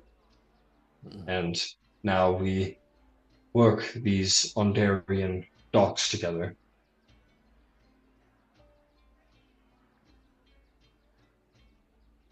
A shame what happened to Siri. Indeed. Another one says, "A shame still that when the morning happened, we were deployed here in Ondare. We were captured as war prisoners, but released when the Treaty of Thronehold was signed 2 years ago."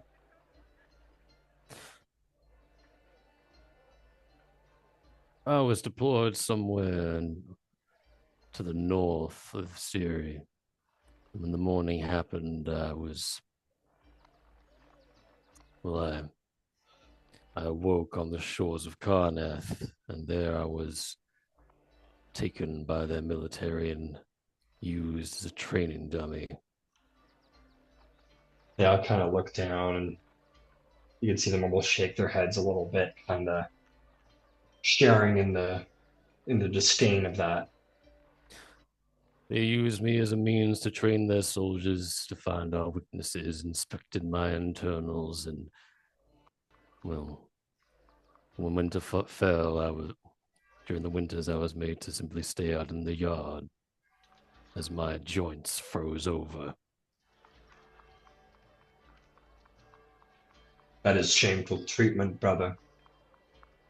And how have the Ondarians treated you in your time here? You say the pay is okay, and yet your metal is shrouded, dirtied. Sword said, "Oh, go ahead, sorry." I looked at Sword, and your scars, where mine I know will never be repaired, yours, with treatment, could be brought back to their original sheen, and yet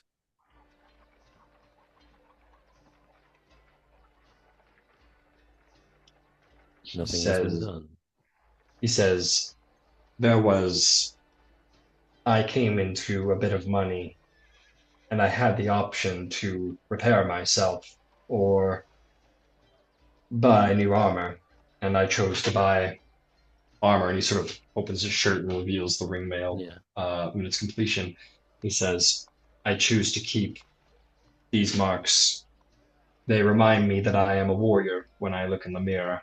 I am not some instrument of labor, as we have been made to be. The Treaty of Thronehold says it releases us, but the law does not always feel like what it was meant to be. I remind myself I am a warrior with these marks and bear them proudly.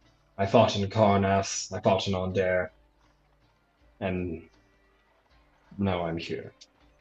The truth of the Treaty of Thronehold, my friend, is that we were all blades, tools for a war among all these nations, and then that war ended, and suddenly they had no use for us.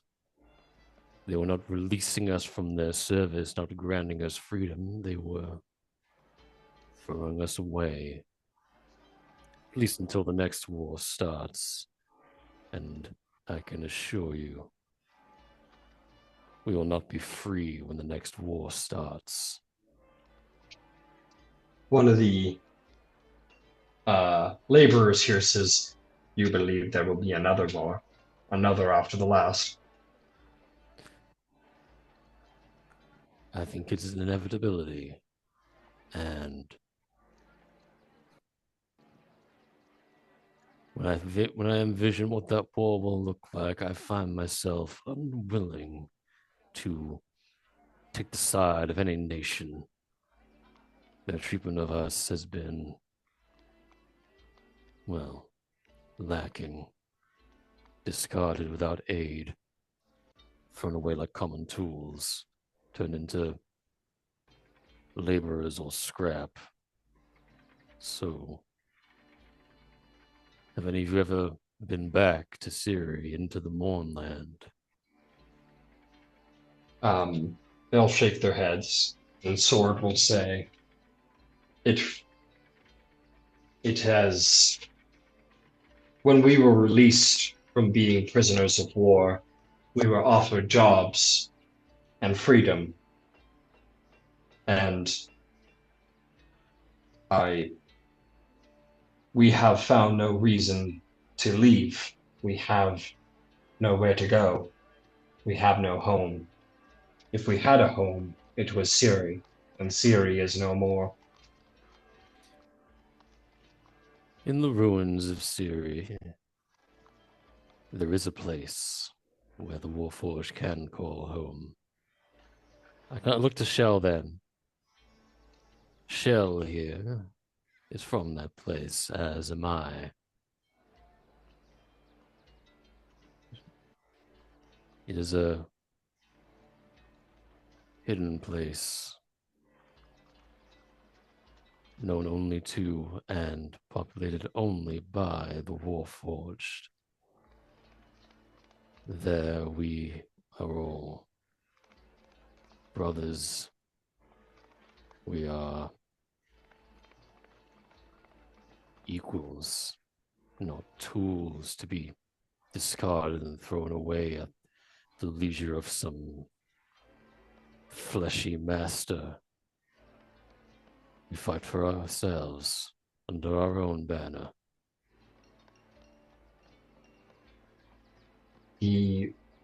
All the Warforged save Sword. Well, actually, roll me persuasion. Sorry. You lower DC because you hooked them hard with your "Can I talk to you?" Yeah. This is well 16. 16. Yeah, the other Warforged save Sword look immediately like enthralled by this like sort of paradise almost ideal. Sword will say, "How would we cross the border?" And actually Shell will pipe up. He'll say, "The Ondarians do not watch the border between here and the Mournland. They avoid it if they can in fear." And another of the Warforged says, "But they speak of great monsters, dangers in the mist. Is it safe?" Another Warforged in that group, one of the other four, I don't want to say just safe, or I guess say, "We are Warforged. If there are monsters, we can handle it, just like we handled anything in the last war." Given that I guess also shall have been in the Mournland, how much do we know of like the dangers in there? Because we know it's dangerous, but like the details of it. You know it's dangerous in there. You know that Yeah. it's a badlands like no other in Corvair, and it's filled with wild magic zones. There's corrupted waters. There's monsters of pure elemental energy. There are monsters that are just like biological horrors. There's uh, it's like walking into another plane of existence. It's something. But if you can find the main force of the blades, you're safe. Or if you're a Warforged. Yeah. I won't deny it. The Mournland is a desolate place, certainly a place that no man, elf, orc, dwarf could ever surviving for any length of time. But for us, for this made from metals and stone, we can exist there comfortably, even. There are dangers of magic and monsters, but every warforge is trained. Every warforge is a warrior. And together, as a unit, the 5 of you would have no trouble reaching the compound of the blades. The other 4 look interested. Sword says, "We hear all things about the blades. We have heard whispers about them, that they are dangerous, that they are violent, that they are angry.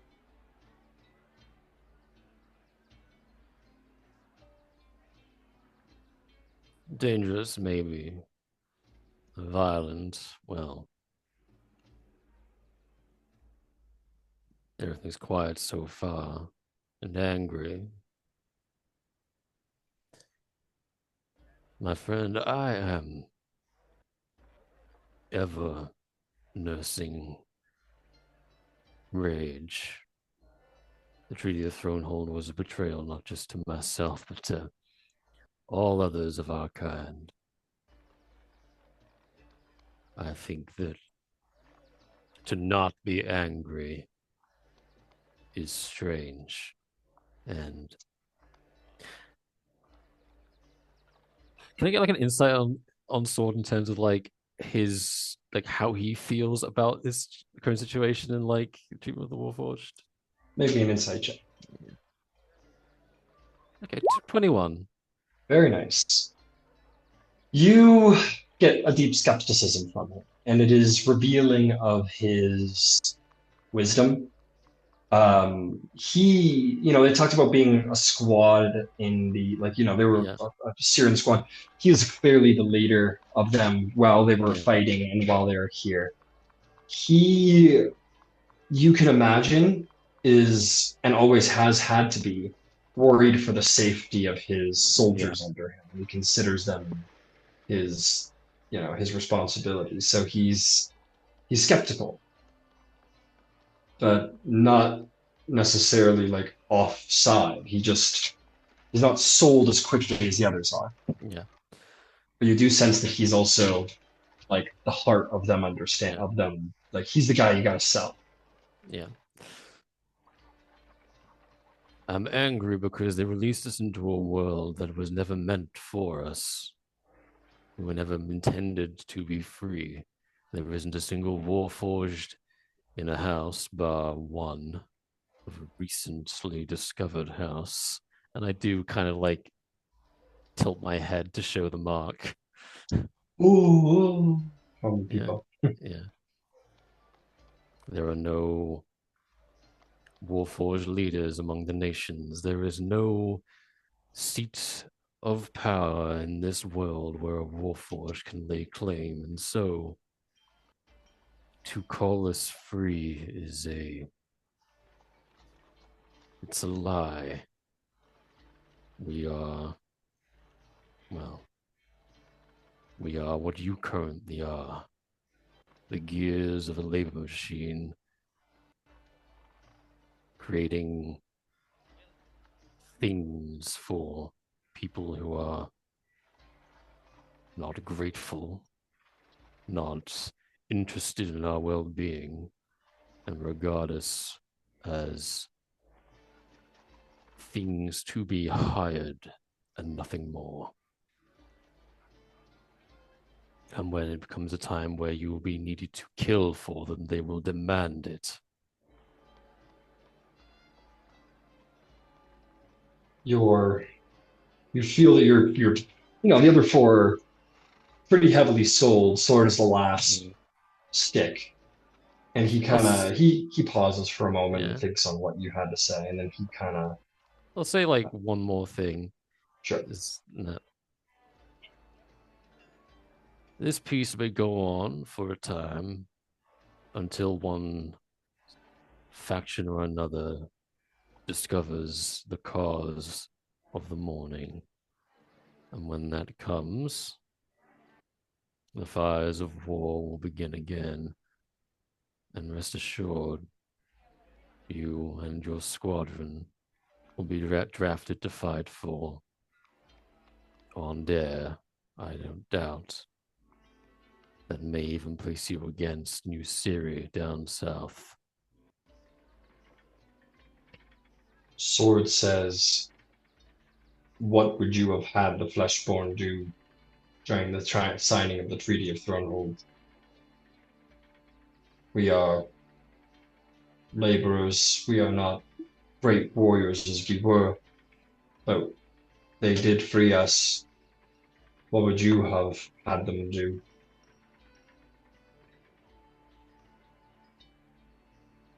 Freedom in its own right is not a bad thing. We were never designed for it, but as time has gone by, we have all tried and, attempted to find our role in this world, some with more success than others. But we were made to do it alone. I trekked across all of Karnath and into the Mournland and beyond. With nothing but other Warforged at my side, I was released from service, and that was that. There were no concessions made for what comes after being released from service. More than that, we have no lineage. There is no wealth in Warforged. All of us started from zero. And that, I think you would agree, is profusely unfair. To let us loose, going against our nature, and giving us none of the resources to deal with that. We were not released in a way that respects us for what we are. We were just released because it was de-armament for the nations. Our well-being was not a factor. One of the other soldiers turns to Sword and says, he's right, Sword. They gave us no home, no wealth. We have no one to guide us. And Sword looks at the Warforge, and that the soldier one says, we have no family. And Sword says, we are family. And then another one says, should we not consider it, Sword? And Sword kind of thinks and says, we should consider it. In the other form, gleeful. And then you hear kind of from the side this human go, hey, soldier squad extraordinaires over there, back to work. And they all kind of, they don't go immediately. There's this like, you do see some like handball, and they do kind of stand and like put on hard hats or whatever and start moving to go. And Sword's last, and he'll look at you, Cross, and he'll say, I have a guess at what it is this place would be. Is there family? There is. If there's one thing you can count on there, is that every single Warforged there would die for each other. Of that I have no doubt.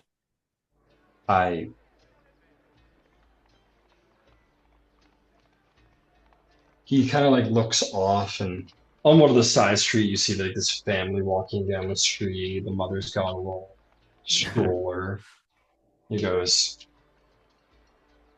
I will agree with you on this. They halted production of Warforged.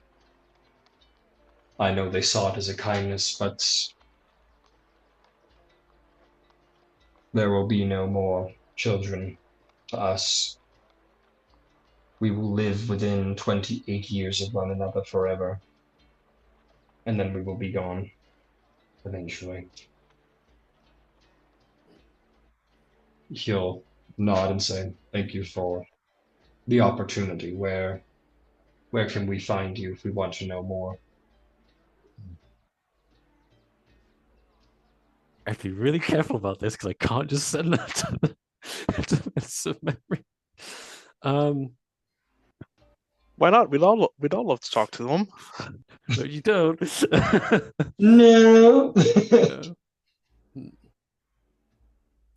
I guess I'm just going to commandeer the fucking Tarkanan building because that's just a convenient place. There is an address. It's unused, but that's enough, and I'll pass it on. You mean the murder site, like the crime scene? The one that like I had where I met. Oh, where I had the thrash guy like find, and where I know Tarkan used previously as like their scope of yeah. It's like the one place I know that's like not used. Got it. He says, I will speak to my squad. I have a feeling he will speak again.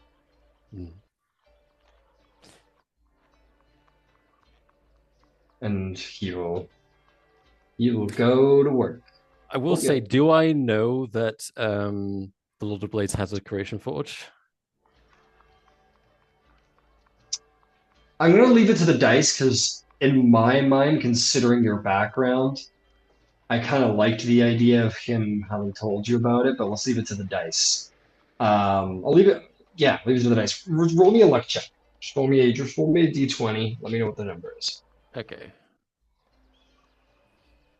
Or I guess let's call it I'll let you roll a modifier on there. Put a religion or a history modifier on there. Okay, well, if it's religion, then that's 26.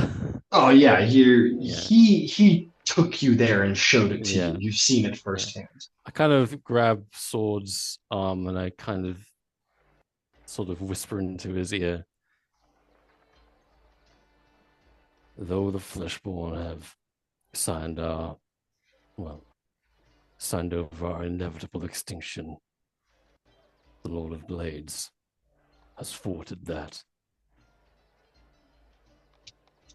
There will be a new generation.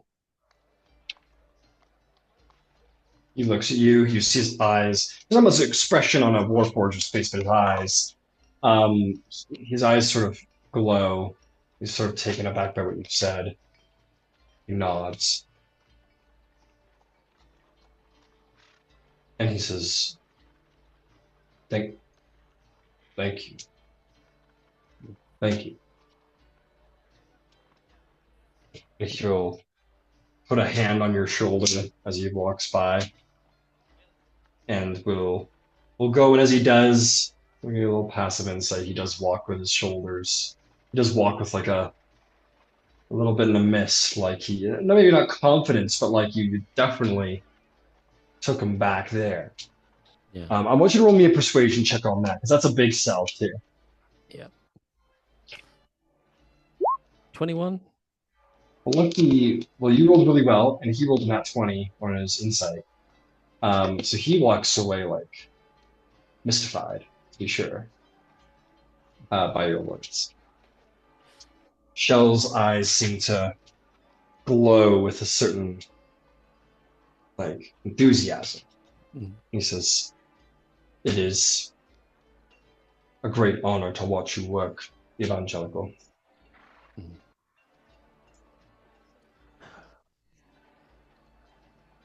Truth be told, Shell, the extinction of these people is almost not really the point. It's the fear of what will come in the future. War will come, and when I imagine our kind being drafted to fight for people who freed us not so long ago, it saddens me in a way I can't quite put into words. I need to save them from that fate. They deserve to fight for someone who cares about their future. Do you think the mark of Leora can be passed to another Warforged through the Creation Forge? Hard to say.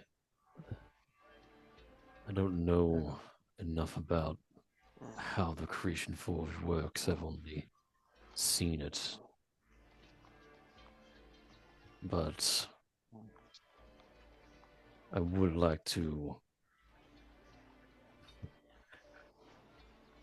under the pretext of aiding the house itself, come up with a trial of Cerberus, a method to induce the mark itself at will, and then find some warforge to test that on. And once the method is known to work, we'll deliver that to our Lord. Very good. Lord Cross.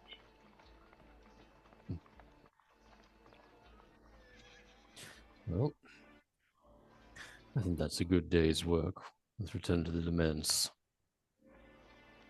Very well. You'll return. We'll go to a break. When we get back, we'll do one of Rowan's meetings, and then we'll see what Ludwig and Lois are up to. Whoa. After Good break, job, Cross. after my break, I might just get my thing out of the way. But yeah. Yeah, sure. No problem at all. Okay. Okay, cool. We'll be back in 15, 20 minutes.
Okay.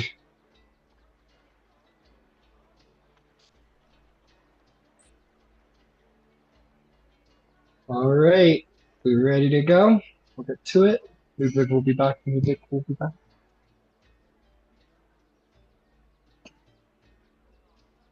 So, all right. Well, why don't we get road meeting number 2 out of the way then? Just why not? Jurasco. Okay, Drosko. You head your way over there. Let me see if I already have a Roscoe by Seneschal. I believe I do. Oh, she's the Hospitaller, so not quite. Let's see here.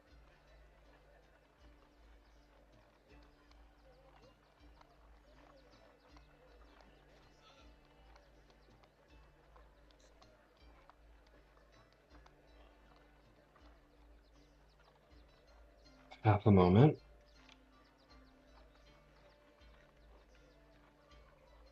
The Lord Seneschal. I mean, Lord Seneschal. Representing.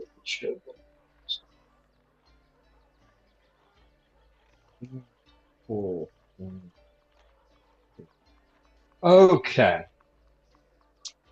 Yeah, you make your way over there to the appointed time. You make your way over to the very large Citadel Hospital that has been built here in Fairhaven. And you have a meeting with the Lord Seneschal Valtherin Drosko. Yeah. So you make your way over there. Oh, right, that guy was from the place. Okay, so you make your way over there. You know, you get through, until you come into the room of, let's see here, a little bit of not an older looking, halfling individual, but she does have a cane that seems to be made of some very fine wood that is entwined with a silver that looks like ivy. And she is wearing robes of, well, not robes. She's wearing the livery. It's this cool outfit that sort of combines the imagery of the livery of Jorosco and the Sovereign Host. She does wear a holy symbol of the Sovereign Host. She stands up. She kind of pushes off her cane as she does so to stand up, and she kind of meanders over to you, not unlike Dr. House. And she will reach up to shake your hand. And she'll you shake her hand. She says, "Well, it's about time we met, wouldn't you say?" Yes, it is. I apologize for it being so long. Thank you for receiving me on such short notice. Oh, no apology, no apology. That is no accusation. Just simply how important you are, and, well, we have a common friend, shall we say.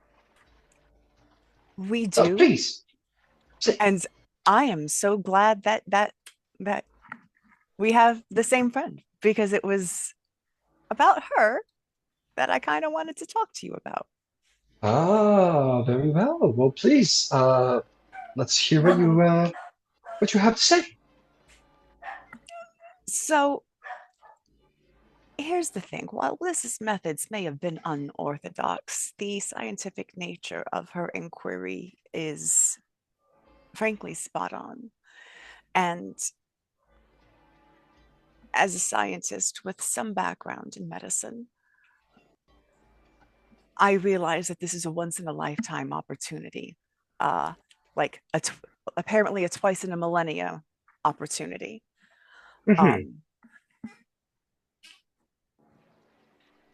I think I may have a way for her to do her research, or everyone could be more or less on the up and up.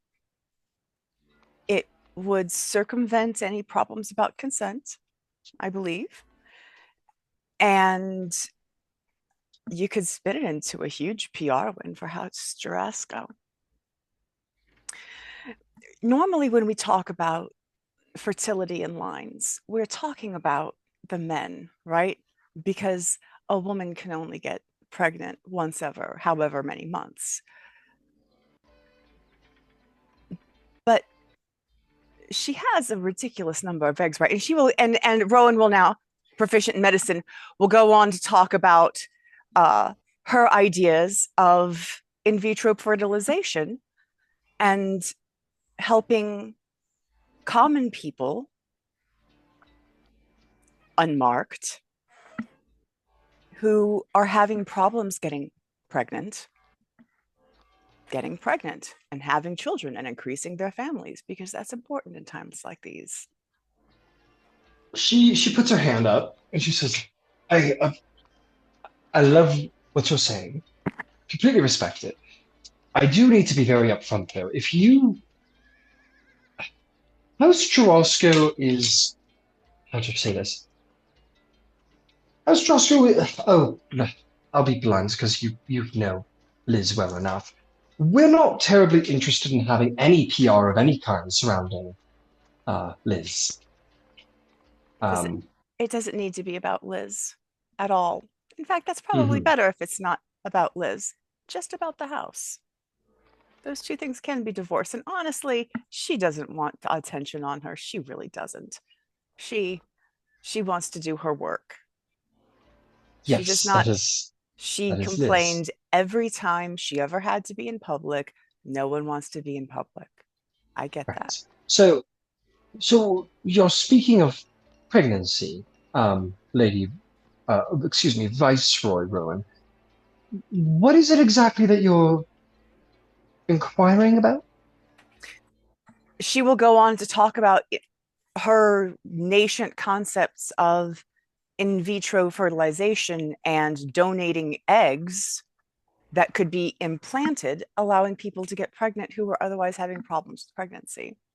So we got to roll that back a bit because I don't think House Dross, this is a very magically advanced place, but I don't think I don't think this world knows that much about how the birthing process works to the point where they know that humans create eggs. I think that's maybe, but it's not widely common knowledge, I don't imagine.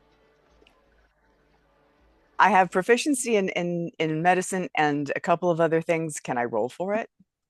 I'm not saying that you don't know. I'm saying that I think the world of Eberron might not know. Because this is a magically advanced place, not necessarily a scientifically advanced place. Right. And they, even in real world history, they did,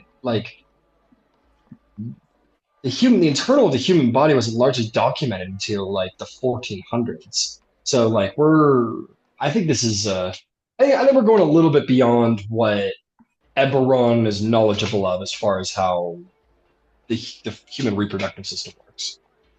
All right. So then how do I handle this meeting if you're telling me that it should have never happened? Because that's kind of what it sounds like. Well, I don't know what your meeting is about, though. You're wanting literally about people this. to donate eggs? No. Okay. All right. So above the table, I feel like you've just said Rowan would have never had this meeting, so we should just move on. But because it's basically what she's saying is she can donate eggs to help other people get pregnant. Okay. So that's what this meeting's about. You want to donate eggs to House Churrasco so people can get pregnant. Let's just say it didn't happen. I'm sorry. We can communicate about it off later. Sure. I just don't understand. I'm happy to go with this with you. I don't know what I need to know what you're trying to do in order to follow you. You know what I mean? Yeah, so there are people in the world who can't get pregnant. There's just for Yes. some reason or another. Uh, so if sometimes the answer is to for a donated ovum that's fertilized to be implanted. Now, I'm thinking that a lot of these scientific terms would be handled medically. However, if what you're telling me is that it would have never happened, that's cool. I can just go on to the next thing. Okay. Yeah. So I'm definitely going to say that because there's definitely a line to be toted in Eberron where it's magically advanced, not scientifically advanced. So I think that concept of like insemination is All right. quite a ways in the future before Eberron is aware of how that all works out. So I got nothing until tomorrow. Okay, cool. You do have your Cannith meeting, but but we'll make our way over to Ludwig as you wanted to have your meeting here. So Ludwig, Yay. you wanted to get up to some stuff. Yeah, I'm gonna have to. Yeah, I get around 4 o'clock. I get ready to leave and head to the Advocates of the Chalice, Okay, and I guess I take the long routes. I mean, maybe not the long route, but like I get you. Maybe you walk it, you don't carriage it over. I have. I mean, I tell Soren to have like a carriage there. Maybe. I guess I take some time to get over there, but I hire a carriage, have someone stay outside and say, keep it ready to go when I come back out. Soren sort of pats you on the shoulder twice and says, "Good luck." He's with you with your whole life, so you get this. You look at his eye, and he gathers what's about to happen. He's got that look of like, "Good luck, buddy," on And his face. before I open up and leave, I say to him, in this exact minute, I wish I was back at the Crimson Butchers. But Yeah. I open up and I just get ready to head inside. All right, head on inside. Um, you walk inside. You see that there's only one clerk working right now, and Madani Marina is in her office, and she's working away. And the clerk sees you, uh, and like stands up and like puts a couple of things into her bag, like very much with the look of like someone who's like leaving. And she says, "The Lady Madani is Yes. well, happy to see you whenever you are ready." Thank you. I'll see you now. Have a very good evening. You too, Viceroy. What's your name again? Sorry. I just call her by her name and say, "Have a very good evening." I gotcha. You call her by her name. No, you're good. You're good. I'm just trying to be polite. I'm not trying to make a pain. I'm not trying to be. I know. You're all good, man. You're all good. Yeah, she tells you her name. You're very kind. You reference her name, and she gives you a wave and leaves. Very conspicuously leaves, and the Lady Marina just like is in her office and continues to like keep working on paperwork and whatever. Are the blinds that- pulled? Are the blinds pulled to the office? Nope. But the office is empty now, as the last Okay. clerk has left for the day. Yeah. I head inside. Hello, Marina. She goes, "Hello, Ludwig." She kind she kind of stops writing and puts her pen aside, but she doesn't like get up. She just kind of leans back in her seat. She says, "You've been busy?" It's been a very bit. It's been a long time. I've had to go to Carnath, but can we speak privately?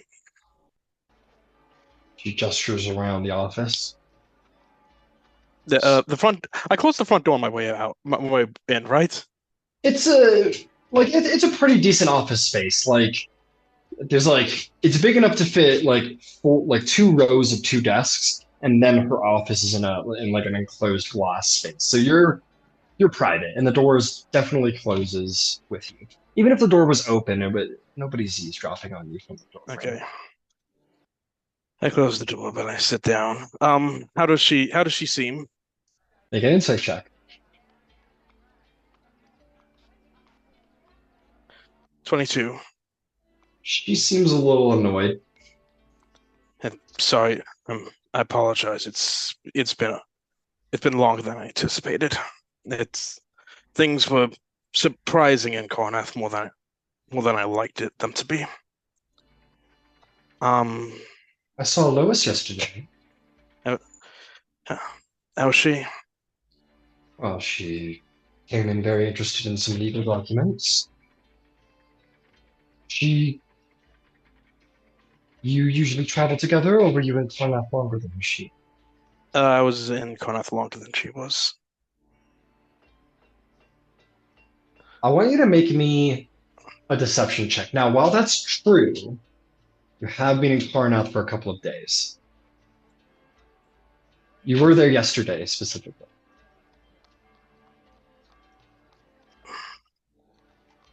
I don't Well, understand let what me is. let me ask you. Let me unravel this a little bit. So, you've been here in Fairhaven for 2 days now, right? This is day 3. Yeah, we got back. We slept. This is like I think day 2 or day 3, something like that. So Okay, got it. So you've been here since Ludwig and Rowan arrived in Fairhaven. This is day 2. You've been here for 2 days now. You arrived on the 2nd, is now the 4th. So I was gonna have it as a deception because like you've been in town for a bit and you haven't seen him yet. But maybe a persuasion. Maybe the persuasion. It's fine. Okay. Your choice, whichever one you think Persuasion. is fitting, It's more persuasive, but yeah. okay. Cool. 21. 21. She says objection. No, she doesn't. Okay, Phoenix Fright. No, she says, I see. Well, it's good to see you. Well, I give her an update with Leora. Everyone's doing well. I give a broad but non-specific stuff about what happened in Carnath. Nothing too specific. Definitely nothing about Fjorlin. About Holden is in the wind at the moment. He's no longer with us. So, the rumor mill says. Yes. What have you heard? Just some idle gossip coming out of Carnath about a crimson fox. Something like that. I'm not sure about Holden. He's always been the secretive type. Yes, he in fact was the only one of you who I didn't In fact, gift of gab. Can I? No, actually, yeah. I just say I don't know about Holden, but he's not here with us anymore. Yeah. You say he was always she says he was the only one that I didn't actually read the mind of your group. He was reluctant for that. So, well, I admit I'm curious as your lawyer and also as someone who cares about you. How did that all go? Well, the trip to Carnath was bumpy, but at least in Corth it was success, mostly. I also was able to return to Bastion Keep for a day or two to speak with my father. He's doing well as well as he can. And well, I am officially disowned. Oh, Ludwig, I'm sorry. It's the law. But we all all new dragon marks have to do. It's nothing. It doesn't stop him being my father. But yeah. And we talked a lot about my status, about him, about House Leora, and about our family, and about my future. She stands up and she like puts a couple things in like her bag that she carries, not her handbag, but like her briefcase basically. And she says, "I'll buy you dinner. You can tell me all about it." No, I can't. I need to tell you here. She kind Please. of turns and there's like definitely like a slump of like uh it doesn't sound good. And she goes, Like, "What is it?" like, if I haven't already, I'm sitting down in the chair. Does she sit down or she's standing? She's standing. I stand up with her. Okay. He gave me advice. We talked about, like it did my future. We talked about his own experience raising us, me and my brothers, but our mother. Marina, what I'm trying to say is, I'm trying to say you were right. That night in the park where you warned me about the stigma around people like us being together. You're right, and I should have listened. I didn't understand what it fully meant to be a dragon mark, let alone a dragon mark heir. And I do now. I'm sorry, but you're right. Make the persuasion check. See how she takes that. Okay. Okay, I'm gonna add command. Okay, 18, but I'm gonna add Commander's Presence. Commander's presence, lucky dice, bardic inspiration. Yes.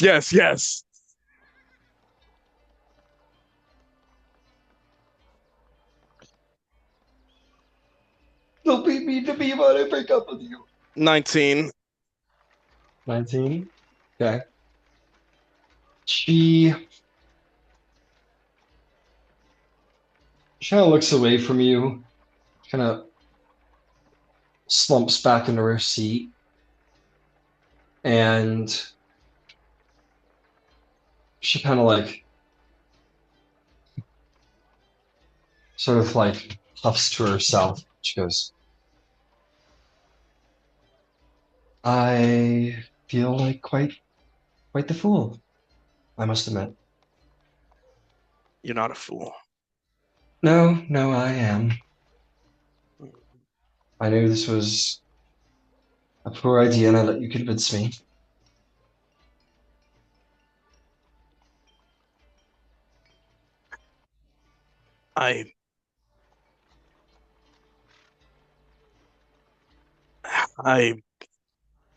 I'm sorry.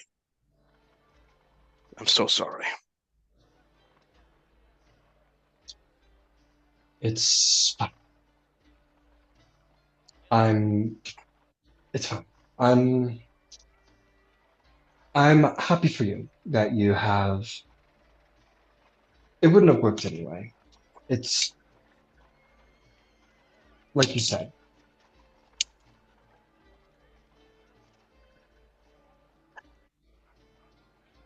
Um, I think we just both let the uncomfortable silence just hang in the air for a while. yeah. She after like a couple of maybe like a minute or two of just like uncomfortable, like skin crawling, quiet, awful tension. Um, she says, "I'm surprised you told your father about me." I didn't. Oh, He father parents have a way of knowing.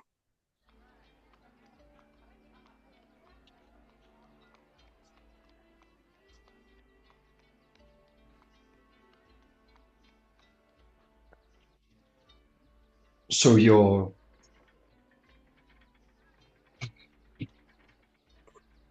Say that again, Ryan. she's just sorry, I'm in her right now. She's like she's kind of like stumbling to find a word or something to say. Eventually she says,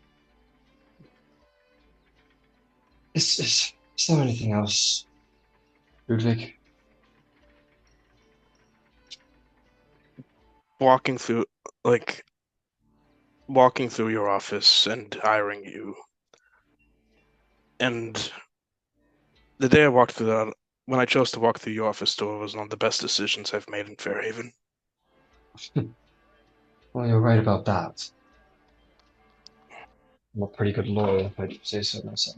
You are an excellent lawyer.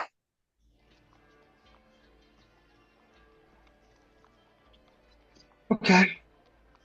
Well, Uh, I'll spare both of us. You don't have to sit here anymore and placate me. It's fine. I'm a big girl. I'll live. I wish you nothing. And I look at her and I'm genuinely mean this. I wish you nothing but the best. And you too, Viceroy Leora. Thank you, Lady Madani. And she might hear under us. She may or may not hear under Ludwig's breath as he's leaving the office is, for God's sakes, please stay safe. You And kind of, yeah, you take off and you say that, and she just kind of like sits at her desk and she doesn't make eye contact with you. She just kind of like looks at the wall or looks at her desk or has her arms folded, and she's unhappy, to be sure. Yeah, I look at it one last time through the office window, like before I head on out. And One last before I leave, insight check. How do I get you? She's probably not happy, of course. roll me an insight check. But I will say this, and for whatever reason, Ludwig, as you leave there, you go thumbing around for that token of favor that you had for with Marina, Mhm. and you just can't seem to find it. You just kind of you lost it somewhere, and Ouch. your bond with Marina has ended. You're going to go back to 0 relationship points with her. Yeah. So go ahead and make me insight. 16. She's annoyed. She's upset. She's feels foolish. She's probably gonna Get cry about it tonight or something. And Get very drunk. you don't know if she's that kind of person. She might have a drink or Sure. two, but Yeah. you don't think that she's like bitterly hate. Excuse me. You don't think that she's like bitterly hates you or anything. You don't think that she's like, Mhm. you know, you guys didn't like take off. Like you were flirting and you did this and you disappeared for a We couple shared a days and came kiss. back. Yeah, you guys kissed. You went out on like you were on like first A or couple second dates. date. Yeah, you were on like first or second date with her. And so it's not like the end of the world. She's not heartbroken. She's not sobbing over it, but it's very disappointing for her. Do I So get you're the back. sense? You're like back to neutral with her. You're like Yeah. you're kind of at 0. She doesn't hate you, but she doesn't like you. She just doesn't want. She wants a distance from me for a while. Maybe not. Do I get the sense that she is almost angry at herself? I guess. Both. She's angry and annoyed with both of you. Yeah.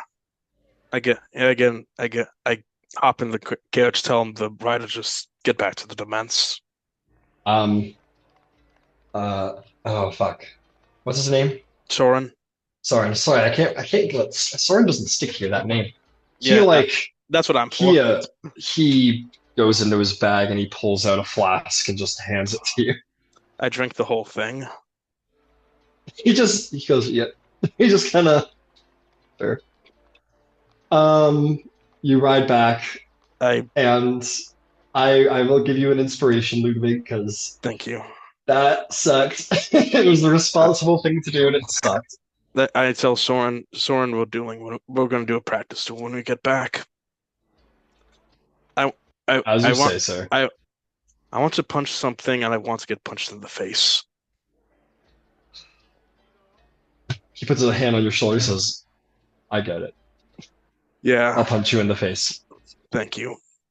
You're welcome. You're welcome." He goes like, this is him not quite crashing out, but this is him like breakup mode. Like, He's gonna have a shitty night, and that's fair. That's he's gonna fair. be drinking a little bit. You're gonna get drunk. You're gonna punch him. He's gonna punch you. Then you're gonna have some Haagen-Dazs and go to sleep.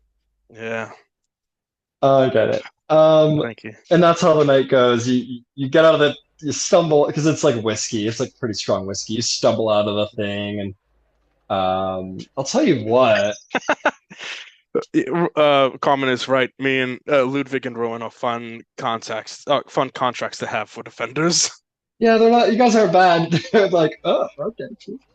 I'm gonna beat the shit out of my client when they, especially yours, Rowan. It's like this woman got out in the middle of the night, went into a village being attacked by a lightning snake.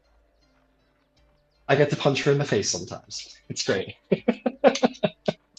It's balanced. It's balanced. Work-life balance.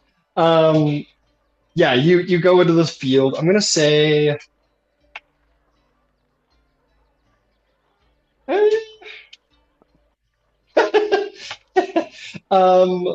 Lois, you see the scene, by the way.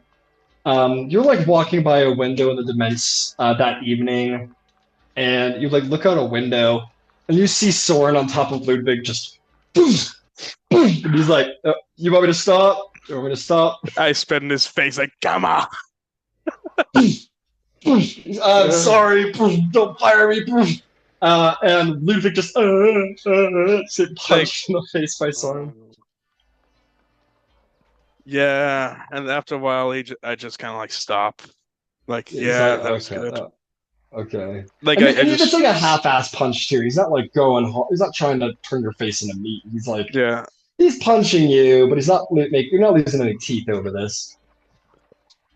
Yeah, and yes, Carmen.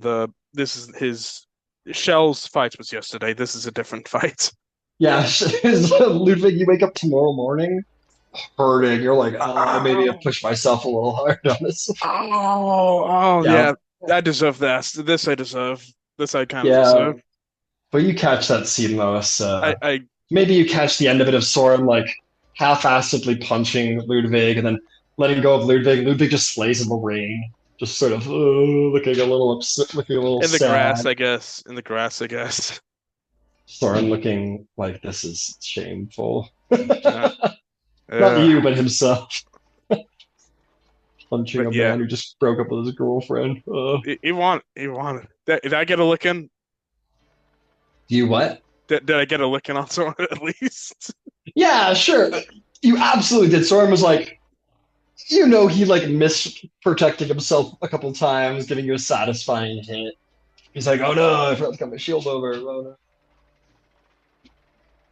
Lets you beat on him a little bit. Yeah. He beats on you as much as you ask him to, and then he like puts you over his shoulder, not like your arm over his shoulder, and he takes you up to your room and goes, good night. Good night. Good night, Viceroy.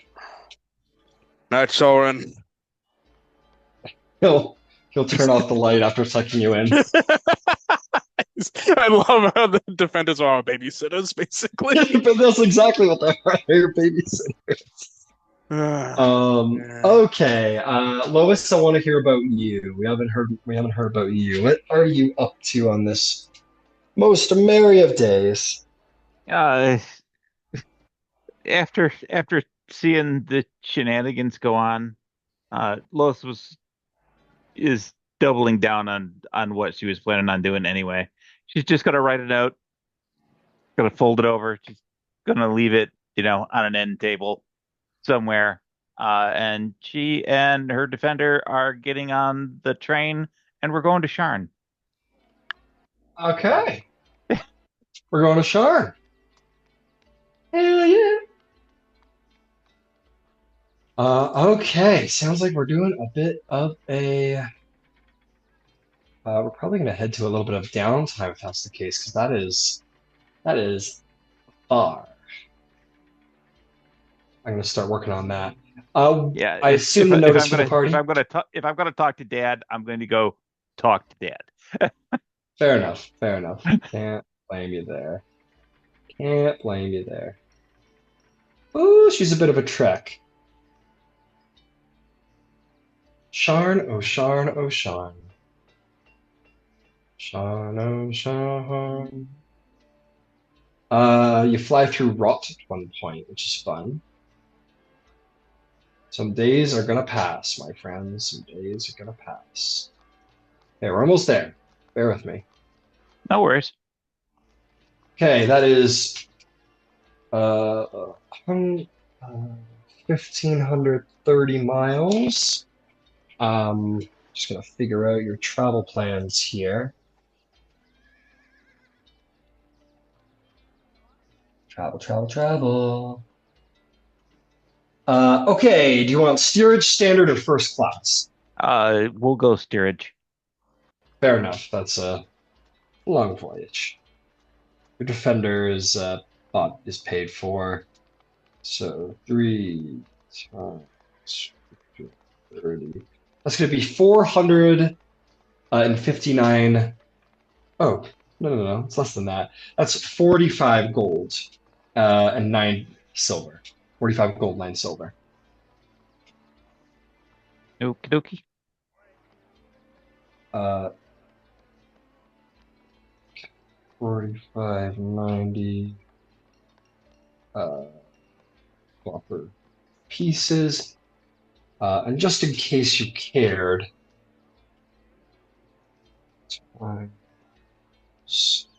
it'd be 306 gold for standard if you wanted your own room, because steerage no. is.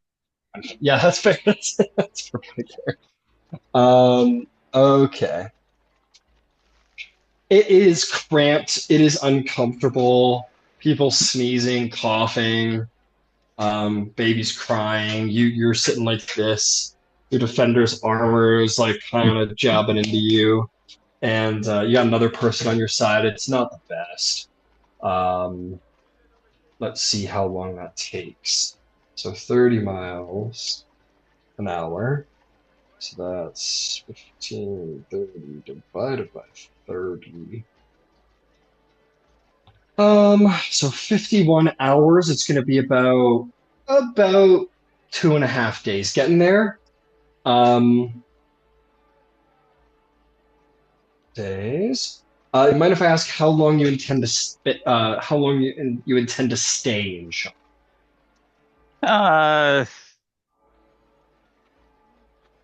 I'm probably gonna, assuming that Dad can put the pair of us up, we'll stay for the week. Got it. So that's going to be okay. If that's the case, we're definitely going to go to a touch of downtime. That will be 2 weeks of downtime for you three. So take a minute, figure out what you might want to do at that time. Maybe figure out your genealogy. We don't need to spend 100 years on that because that's only step 2. But yes, we'll just stick with you, Lois. I want to see if your travel on the Lightning Veil is uneventful. Well, that's one of the reasons that I went by steerage, because it's where people aren't going to look. That's fair, especially for someone like you. It is rather uneventful. I will say that there's like one belligerent person, and your little gnome bodyguard just breaks his nose, and he doesn't bother you again. Uh, and that's that. That's the only thing that happens. There's like this one instance of someone getting a little too full of themselves, I guess we'll say. Okay, you step off at the station. Um, you step off at Terminus Station, and you take your bodyguard, and you begin to make your way. You bump into this one elven man with black hair and really interesting eyes. And he goes, "Oh, sorry," walks by. And Whatever. All people. whoever that is. And yeah, so your father's at the Civis station. And I believe he decided he was pretty... So you're probably going to the Dragon Tower, huh? Because your dad's Probably. pretty... Yeah. So you make your way up to, I believe it's Middle Central, a very nice district, very fine. And you see the Dragon Towers that rise up in the center of Sharn. Beautiful towers that are depicted with dragons, livery of the various dragon marked houses that move up through the massive cityscape, the city of towers, Sharn. And you imagine perhaps your livery, House Leora's livery, hanging there one day and you having your own offices as it was offered. And you head into this place that you've probably been in before. You make your, and like I've always said, we will skip the pleasantries and the mediation, and eventually your father's going to step out. Doesn't look unlike you, but he does have like gray hair. Not balding yet. He wears one of those like I never know what to call them. They're like British newspaper stand caps, whatever they're called. Yeah, he's wearing one of those.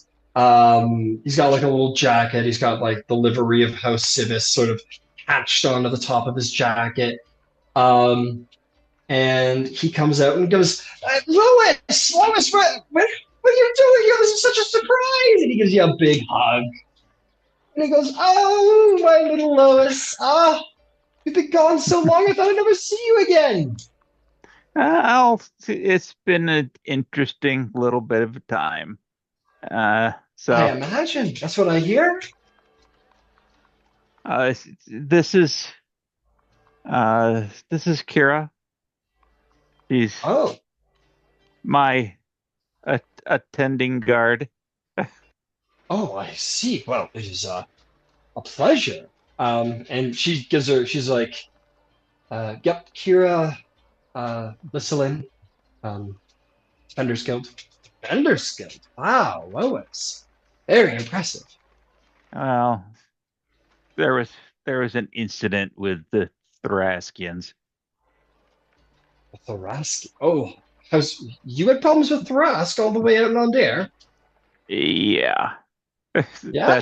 That's part of the news that you probably ought to get. I'm referring to Tarkanon, right? Oh, Tarkanon. Yeah, sorry. Yeah, it's all good. I mixed it up too. It's all good. Thank you, Rowan, for the save. It was Tarkanon all the way out in Ondair. What were they doing out there, huh? Well, I can tell you about that, but we probably shouldn't have that discussion in public. Sure. Yeah, let's go somewhere. And he like waves this. He's like, oh, I'm taking off for the day. Like, but you still have 3 hours on your shift. And he's like, no, it's fine. I got something to cover me. And he walks out with you, and he'll take you somewhere to eat, and he'll flip the bill for you and your defender. Your defender is like real, especially since the event. She's become very Secret Service with you, where she's like not sitting at the table with you. She's like standing beside the table, like all out can't see me, but over the right shoulder. yeah, she's doing that. She's got her hands in front of her. She's got her head on a swivel at all times. She's like, wow, she's really intense. But Lois, it's so good to see you here. It's always a delight to see family. I needed to get out of Fairhaven. I hear it's a lot. That's what I hear. There's a lot of good people, but I needed out. Well, if you wanted a vacation from a busy city, you came to the wrong place. But your old dad's here, so we'll make it fun. Well, and I figured I needed to get you filled in. Oh, So yeah, fill me in. Yeah.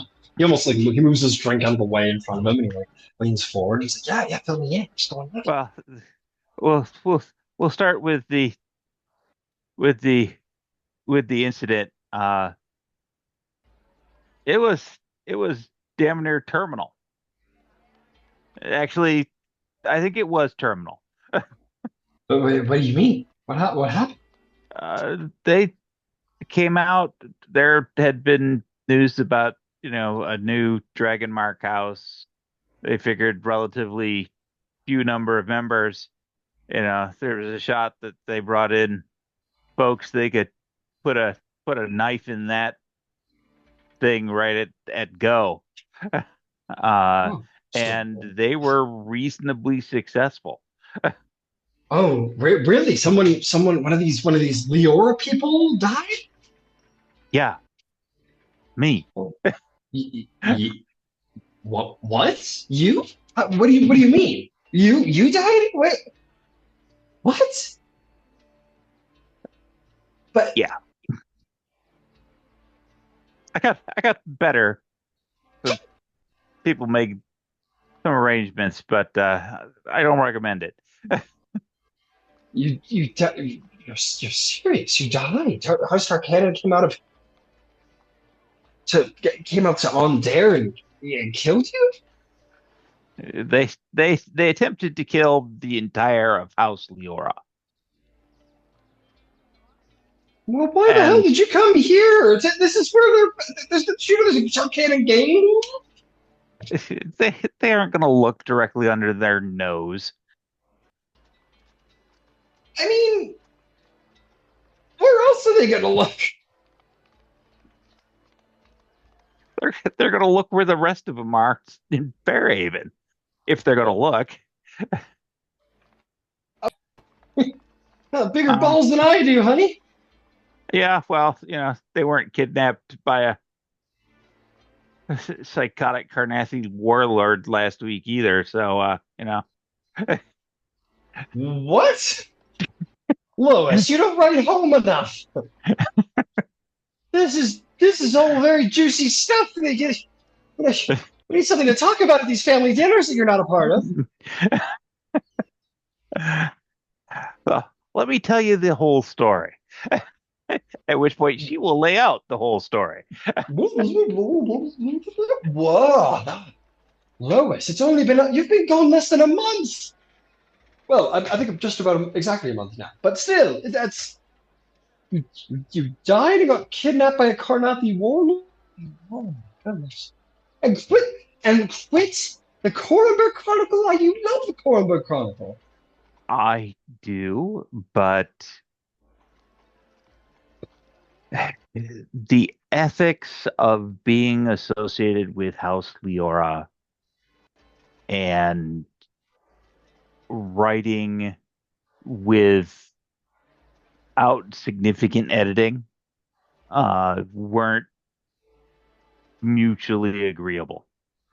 I had a choice of which to do. And so I made the decision. Oh, and she will lean in. Yeah. And with that said, I do have a ghostwriter who still works for the paper. Okay, that's my girl. That's my girl, always away. He's a war correspondent, so he is dealing with a number of things. That's excellent. I'm excited to. Do I get to know who this is? It'll be evident. Read the Chronicle. Oh God! Always the good advertiser. Always the good advertiser, Lois. Oh, okay. You'll be sure we'll have our eyes on the Chronicle. But a Viceroy Leora, huh? That's That's that's the the upside to starting from scratch is you do get to pick your title. So why you know not? you should hop on Lord Seneschal while you can. Pick a country, huh? Or pick one of the nations you want to run. Oh, we're thinking a little bit bigger than that. What, what's bigger than that? Well, I mean, How what's how bigger how than that? how mu- how much dirt do you want dished? But it's me. We're we've got our eyes set on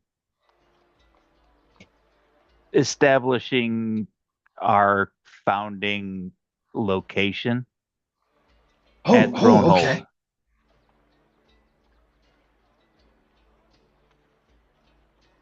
Waiter, champagne. We'll have champagne over here at this table. Thank you. Um, really? I'm Logos. currently researching and writing the priestess brief uh, to establish that proposal. We're getting the documentation in order to uh, get House Leora recognized by the 12. Uh, and we have settled on our two uh, our two guilds that Two right off that the were bat. well they dovetail pretty closely, and Oh, fair unfortunately enough. they dovetail closely, and they overlap with House Civis pretty closely, to be perfectly honest with you. Well, I our see. Got a little family the, resentment there, Lois, or no, it's simply the fact that our marks are operated at different ways in the same sphere. You know, I know. they're both about communication. Uh, House Civis is about the mechanics of communication, Hmm. and we are more about the process of Hmm. communication. Right, Um, right. I You're about mean, the speaking and the influencing, and we're about saying the I know. getting the message to where it needs to go, and a lot of that is, for House Civis, a lot of that is predicated on, a deep history of how they behaved and how they worked with different people. We're starting from scratch. Hmm. So we don't have all of that precedent to run off. So establishing ourselves in a place that's already neutral by by treaty and by definition. Hmm. If we're going to act as brokers and mediators for conflicts on a variety of scales, if we want to set up, inside of one of the sovereign nations, there's the potential that somebody would look and say, "Oh, well, aren't you kind of beholden to, if we set up here in Sharn, aren't you Relish?" And That's right. people are going to ask that question, which is one reason Hmm. that we thought Thronehold, they've already established that, they've got the war crime tribunal there. House Denise is already serving as the security for Thronehold. The treaty itself says, amendments to the treaty are made by, these sovereign entities, but it specifically calls out at Thronehold.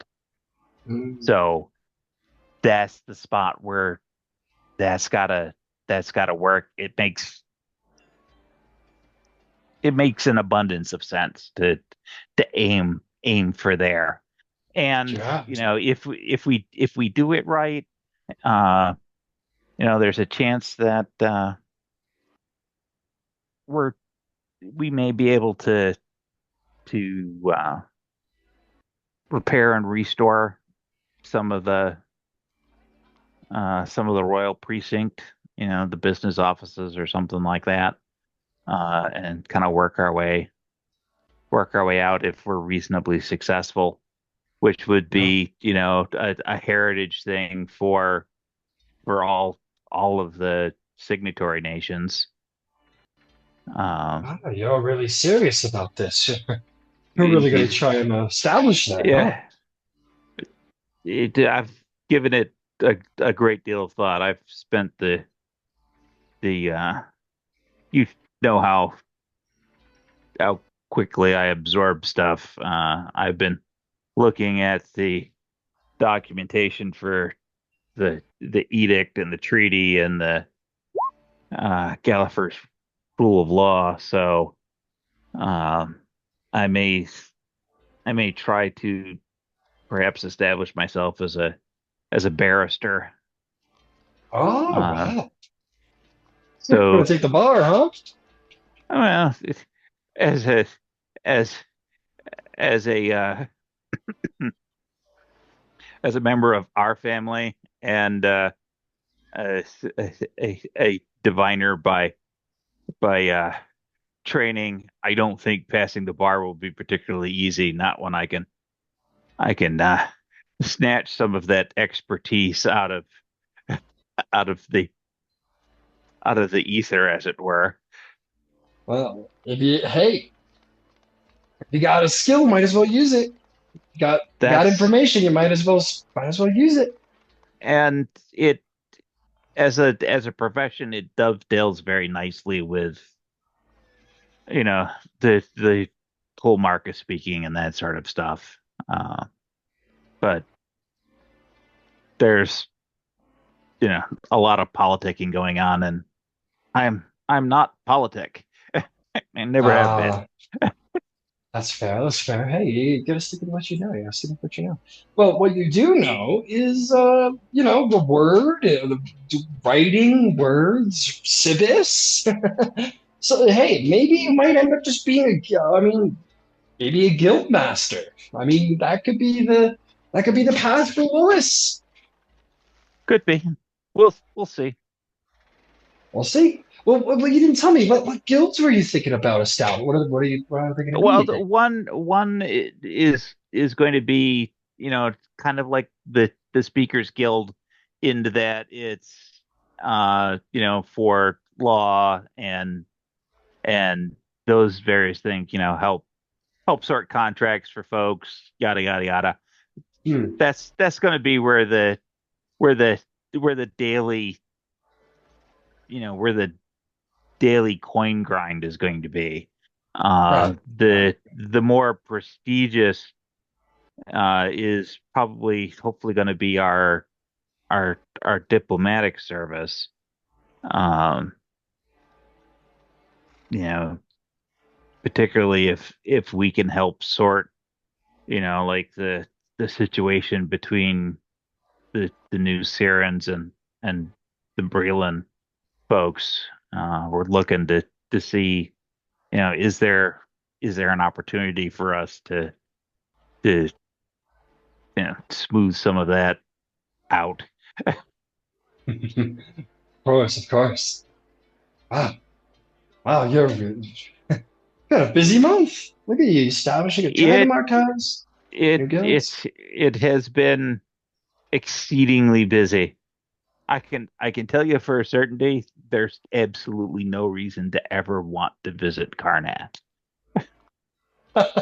Yes, I I mean, hear it's. one of House Leora's founding members is a wonderful guy. But Karnath is so fucking depressing. I hear it's still under martial law, even after 2 Oh, years oh after the yeah, treaty. oh yeah, and the the sense of humor is non-existent. That sounds about right from what I've heard. It's just it's like a country full of people with a toothache. Oh, that's. Oh, boy. Undead and toothaches and blood of vole. That doesn't sound like a very fun combination. Oh, boy. Yeah, the, there's there's there's a lot going on with the blood of all. Yep, sounds like I it. That's from what I hear. we as a house walked away from that trip to Karnath with a lot. Okay. All worth it then? All worth it in the end? Uh, Time will tell. Time will tell. Gotcha. But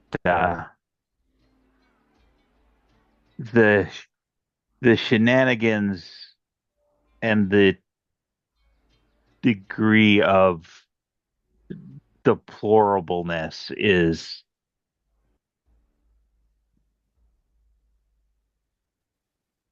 as a reporter, that's the other reason I had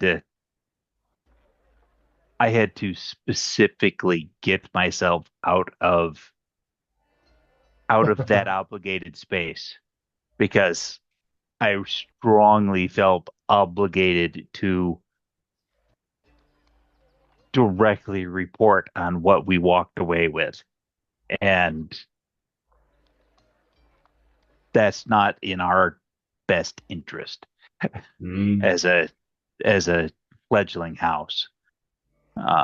And that's I had to make a decision. Uh, and there are other people whose lives are on the line, and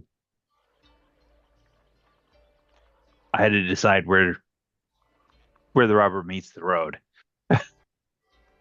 And we're still finding new folks all the time. I mean, uh, Rowan, formerly Decaneth, uh, just got back from Karnath. She was a couple of days behind me getting out of country, but on her way back, she actually found somebody and brought him back with her. oh, really? Yeah, young lad, human. I don't know, maybe 8 or 10 years old. Mm. Um, but he woke up at some point, and the mark had manifested onto him. And the parents, were just Carnathi peasants, so they had no real education or any knowledge of what was going on. It's just suddenly, this kid's got this weird, funky bruise thing going on.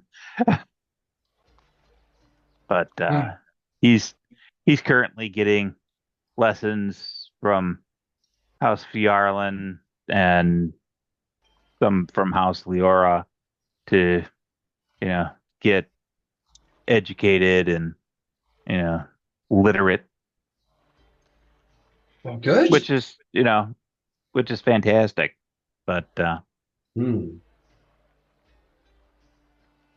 just another reason for me to get out of town for a little bit. It sounds very busy. It sounds very busy. Well, I wish you the best with Thronehold. I mean, you're gonna if you can make that happen, you're gonna make a lot of people around here very happy. The Dragon Marked houses and Throneholds. Wow, it's pretty much waving the flag at that point at the Dragon Marked houses and the Fourth Edicts and all. Well, the way that I'm I'm planning on going after it is that the the sovereign authorities have already got to have a presence there because that's what's called out for adjudication for amendments to the Thronehold Treaty. So they've already got tacit people there. Uh, the the dragon marked houses are bound by edict to neutrally provide their services regardless of conflict. Uh, so if we're bound by that and we have to supply those services, we need to do it in a space that is neutral. Mm.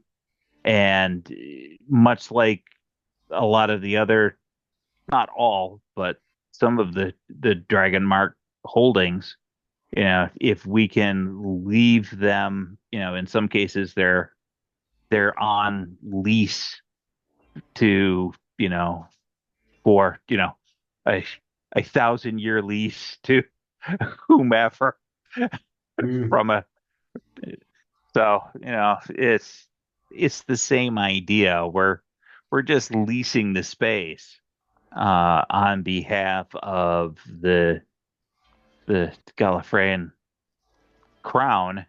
It crown doesn't exist, but the space exists. Well, technically, the And kingdom of Galifar is no more. That's true. Wow. You've really thought this all through? No surprised. It's you after all, but still very big things happening. Oh, well, listen, you know your dad knows how to be discreet. Right. I'm aware. I how much do I need to be discreet about all of this? Uh, I mean, probably shouldn't bring this up at family dinner, sure, but I don't know. uh,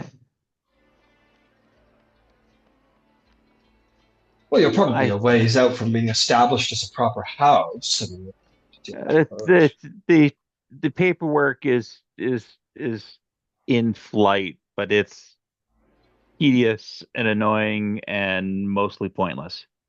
Mm. And you already know how I feel about all of those things. Yes, you never were one for paperwork. No, Or a field reporter, yeah. Well, but just let me know if there's anything that I can do to be of help in all of this. I mean, I'm not from your house, but I'm still your yeah, dad. yeah. Well, while I'm at it, I do need to get the the genealogical records so we can get that submitted along with our house application. They want it.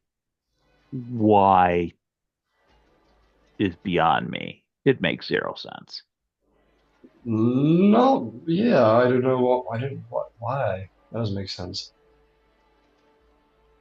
That's Okay, sure. I'll get you the family, I'll get you a copy of the family tree if you want. Sure. yeah. I My argument is that if we're having to sever all ties and that sort of stuff as a fresh start unit, for an established house, if you're adding members, it makes an abundance of sense. Right. For starting from scratch, this happens once in a millennium. Well, twice now, but So, you know, yeah. I had a thought, Lois, just like little poof in my brain. Has your House Leora thought of their test of Cybernus? I mean, there's no we children or anything, but if it's just popping up on people. yeah, that's something that needs some specific investigation.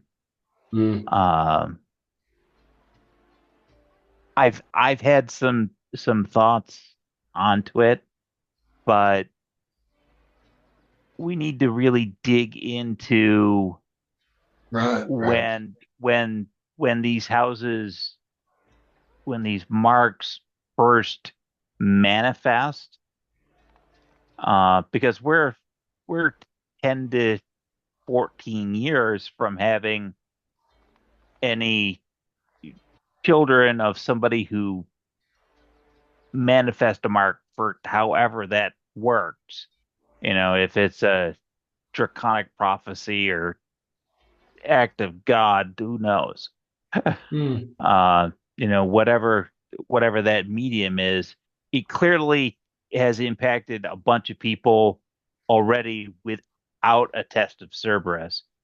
But if those people, were pregnant today, they're 10 years out from somebody wanting to be able to test. So we've got time. But That's right. That's right. my thought is it's likely going to be the the the world's hottest debate club. That's that's funny. Well, Yeah, probably at the end of the day. Yeah. but that's something that is being toyed around, but we don't feel a impetus to get Right. there, because we're still looking to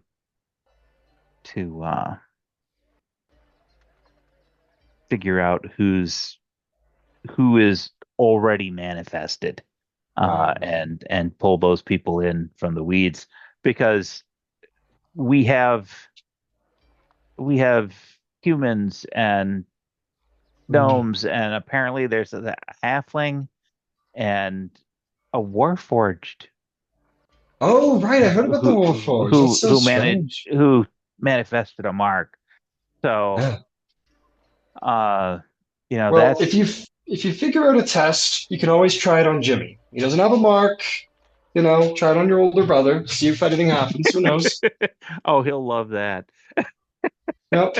I'm volunteering your older brother for your test of syphilis.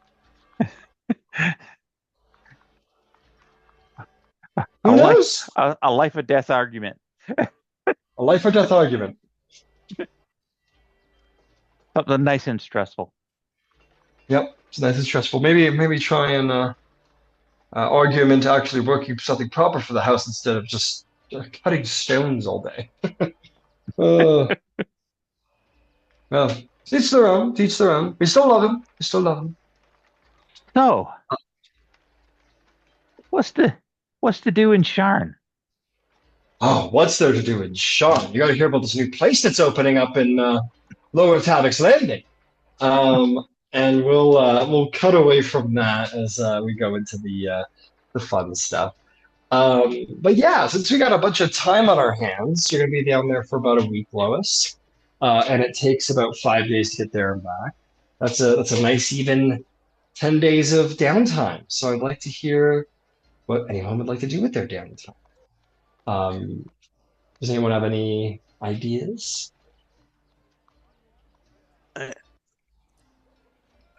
Anyone else want to go first, or should I? Oh, I have nothing, so you go. You have nothing, Cross?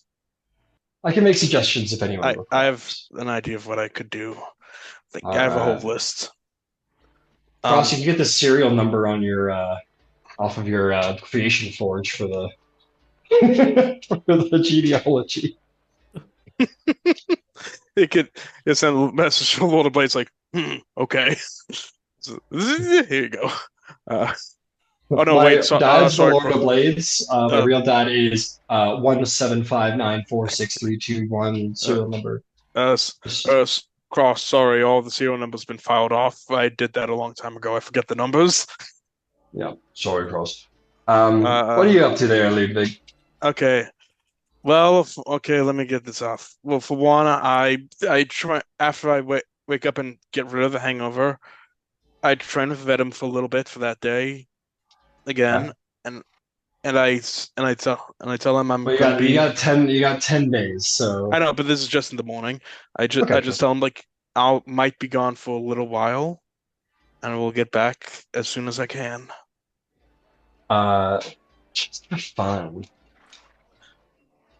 When you go look at like his parents are around, to be clear, I'm not talking about them a lot, but that's because they don't matter.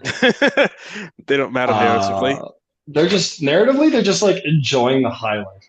That's literally what they're doing. They're like, Yeah. oh, okay, our son's getting educated and reading and writing and numbers and oration and speaking, and okay, we'll just kick back and live off of his pay. So that's kind of what they're doing. But yeah, kid's the breadwinner. Yeah, the kid is the kid. They're just living off their kid's trust fund, and Don't we just love child labor? Yeah, they're sitting on the roof and like sunbathing. Basically, they're fine. But anyway, you stumble upon Vedim in the Dement's kitchens, and he's like eating chocolate cake, and the cook in the room, this elven cook, is just like, "Aren't you just the sweetest little boy? You're so wonderful." He goes, "Oh, thank you. That is very, thank you." And he goes, "Can I have a glass of milk with my cake?" He goes, "Of course, sweetheart, of course." And she wanders over, and then she kind of like stops and blinks a couple times. And goes, "Oh, ma'am, she looks back at the kid, and the kid just she looks back at Vedim, and Vedim just kind of like, my milk. I will get some this milk, ma'am. Vice Leora, I didn't know. Yeah, I was just tending to the young lord. Yes. The young lord. Yes, of course. Yes. Thank you very much. Thank you very much. I'll handle this. And I'm going to get Venom his milk and ask him, and trying to install. And we don't need to role play the whole thing, but I'll try to install him the wisdom of not abusing his powers. But I was hungry. I wanted some chocolate cake. Yeah. Well, next time let's ask nicely without using the powers we've been gifted. I asked it very nicely. I am sure you did. And but I give me a persuasion check to see if that passes along. Yeah. I just try to get. Hang on, let me roll first. Hold on. Ludwig's just going to adopt him. Be like, your services are no longer required for the parents. Hold on. They abandoned you. I had to commit his presence to this. I need him to get this message. Sure. Okay, 13. Like it, maybe it's not 13. But he goes, don't worry, Ludwig. I remember what you said. You have to keep secrets. Exactly. I did. I just tried to solve it. Venom, what you need to understand is, with great power comes great responsibility.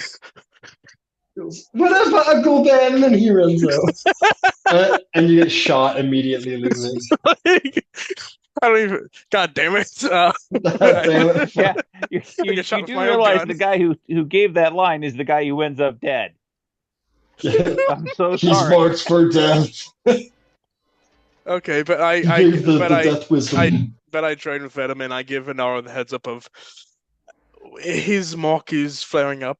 Maybe warn the staff ahead of time to flaring up.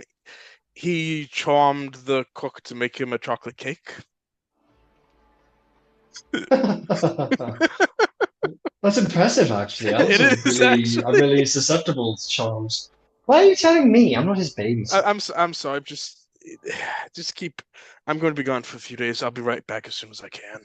If something happens, just keep an eye out for it. Are you? By the way, are you okay? I heard that Soren was beating you senseless yesterday. I was bored. It's okay. I was bored. You were bored?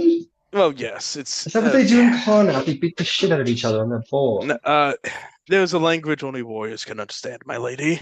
Oh, well, excuse me. No, I don't mean it as an insult. I try, No, you warriors in your secret language. I'll just stay over here with my training in literacy.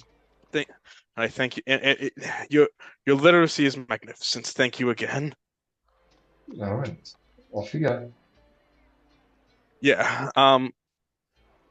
Yeah. I'm going to set. Yeah. Okay. I send a message to my dad. I tell him, hey, I send two sending stones. You know, Go. I send one to my dad saying, uh, I need genealogical records,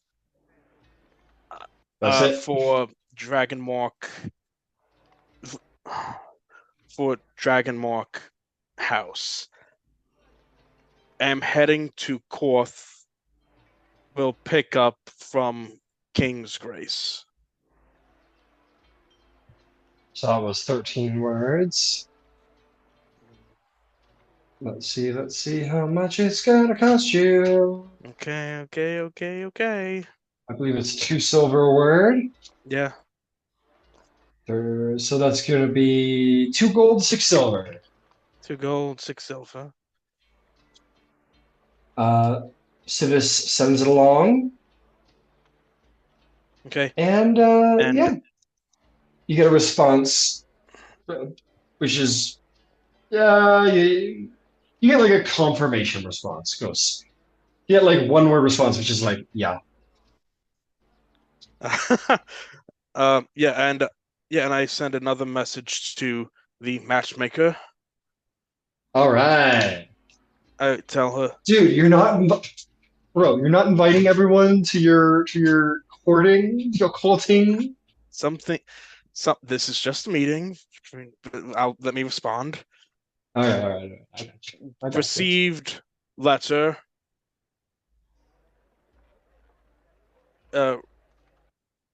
On way to Korth to speak.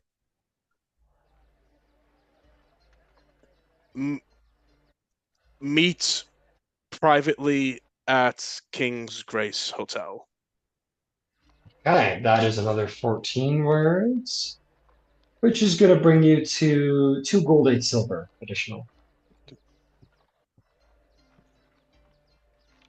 2 gold, 8 silver. Okay. Okay. Okay. Then. Okay, I'm gonna hop on a train. I tell everyone, watch out for Venom when I'm gone. I need to hop on a train to Korth. I'll be right back. I promise. You're so quick. Yeah. I hop on a train to Korth and try to do it secretly as best I can. Secretly? So what, like from assassins and all? No, like just down low. I really need to keep track of the distance from Fairhaven to Korth, because you guys like it there. Two biggest capitals right next to each other. Two biggest capitals of the nation. So hey, that's fair. And you cross 3 borders to get there. yeah. Don't worry, Ryan. We'll get to Thrain sooner or later. No, it's all good. Thrain isn't important right now. So that is right now. That's 390 on the lightning rail. You're gonna take a galleon. Call that 40. And then as you cross into the third nation of the day, call that 120 additional miles. Okay, here we go. Orion's making a buck off Fjarlin these days. Yeah, how much? All right, here we go. So let's see. 390 times 120 is, oops, not times. We want plus. 390 plus 120. That's 510 miles. Do you want, I assume you don't want first class. So No. do you want standard or steerage? Standard. All right, fair enough. Live in a decent amount of comfort. Fair enough. Okay, let me get that all sorted out for you. So prices. Let's get prices done first. 2 times. That's going to be 100 gold. That's going to be 102 gold for the lightning rail. As for the elemental galleon, Gotta cross the sea there. That is going to be. Oh, hang on. Let me recheck that just to be sure. But it's going to be 20 gold to use the galleon. 20 gold to use the galleon. First class. Or no, we want standard is times 2. So it's 102 gold. That's true. Whole trip? Nope. So lightning rails 102 GP. And then I'll check the galleon again because that's more expensive. 40 times 5. That's 20 gold. Okay. Okay, got it. For EG. And as for the total travel time, that's going to be 550 miles. 550 miles. So it is going to be. Well, I guess I don't do it that way, do I? Divided by. How fast is this motherfucker? 30. It's going to be 17 hours plus the galleon goes how fast? It goes 10 miles an hour. So with an additional 4 hours, it's going to be 21 hours. Okay. And during that time, I'm going to be just completely dedicated to reading that copy of Oh, sorry, 21 hours. 21 Okay. hours. Yeah, go ahead. that copy of the Crimson Birch's journal that Lewis gave me. Fair enough. Fair enough. Okay. Yep, you read it. It is in, as I believe, did she translate it for you? What was that? Did she translate it for you? Yes, she did. Okay. Yes, she said she did. Yeah, you read it over. You're reading through the pages. It probably makes your skin crawl a little bit because like Ludwig, like you were in the military. Yeah. Not because of the contents, but because you're like a nationalist and you were in the military. And the warlords are like they're like military gods, man. Like not gods, but like they're really important figures. They're the guys. There's like who everyone wants to be. And you're reading his most like private sacred thoughts. Whoever he is, whatever he is, he's like there was quite a time there when he was your vast superior, and what you're doing right now would be considered like Heresy, really almost. bad, like treasonous almost. Yeah. So the contents aren't evil; they're very human. They're struggles. It talks about how he had a woman that he loved, that he had a wife and she died, and it was devastating to him. The writing tone changes very much after that, and that's where his like kind of brutality begins on the battlefield, where he sort of his anger at the rest of the world. He was always a great tactician, but his brutality, his reputation as the Crimson Butcher appears after his wife died.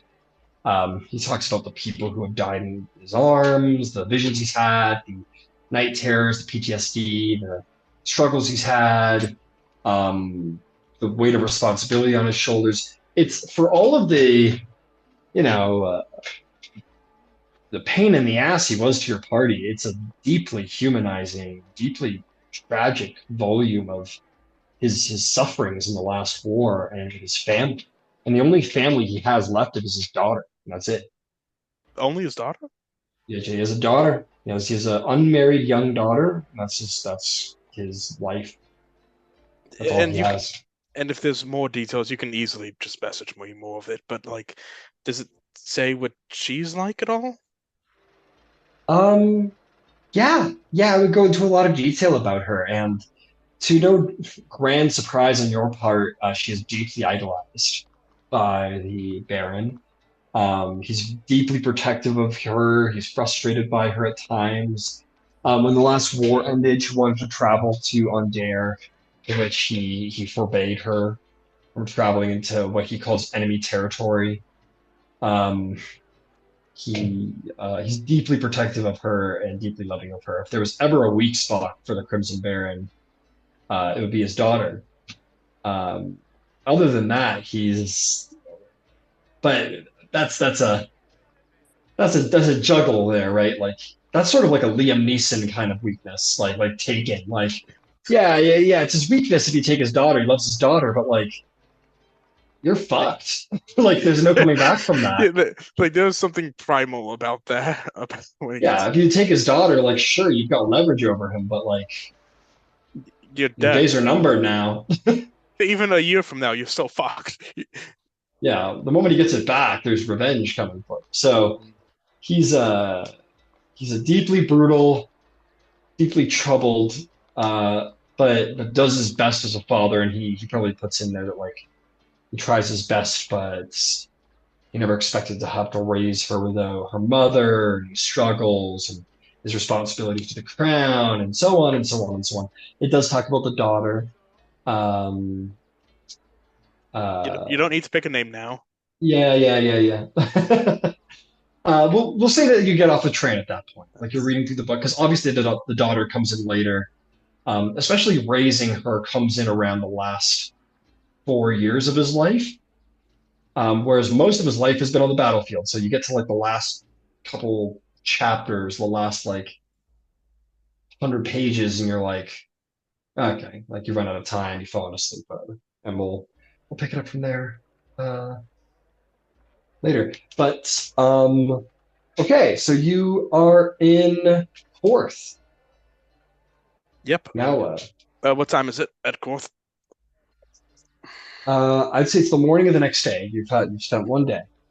Okay, I'm going immediate. I'm. He has a bit of tunnel vision right now. He is going immediately to the. He packed lightly, but he's going immediately to find the matchmaker. Okay, you're going to the matchmaker. So here's what we'll say then. I'll prep that individual for next week and maybe Okay. your information about the daughter. And Rowan Cross, feel free to find out what you want. Cross religious service for the Lord of Blades is absolutely valid. We can tailor that into more evangelical work if you wanted to. Yeah. I wanted to see if I could speak with the Fialan Baron to get a sense of what is like an example of a trial of Cerberus so that we can start working on coming up with ours, because I need to make some Warforged heirs. That's fair. I'll prep that for you as well next week. Thank you for telling me. Because I don't think there's a lot of information out there about what actually is entailed in the test. So give me a chance to be a little creative. But thank you for telling me, and you'll get that next week for sure. I'll just put out there, yeah, the genealogy stuff. That's that could be snappy, that could be quick, and yeah, I'm excited to see you guys begin to establish yourselves. And next week, you can be sure that the Baroness will have figured your proposal for the 12. Exactly. And correction, I went to the King's Grace because that's where I said we were going to meet and pick up the book. So the info for my dad. Nice. So yeah, you're at the King's Grace. Yeah, everybody think it's a downtime. Lois, you're still going to have 5 days in Charm, so you'll have downtime to play with as well. So take a little look. Think about some downtime. There's some plans. There's some stuff coming up. But I can't say more. I always want to say more, but I can't say more. But we'll end the session there because it is 11:30, and next week we will complete the downtime and see what happens next in our wonderful tale. Okay. Wow. Hey guys.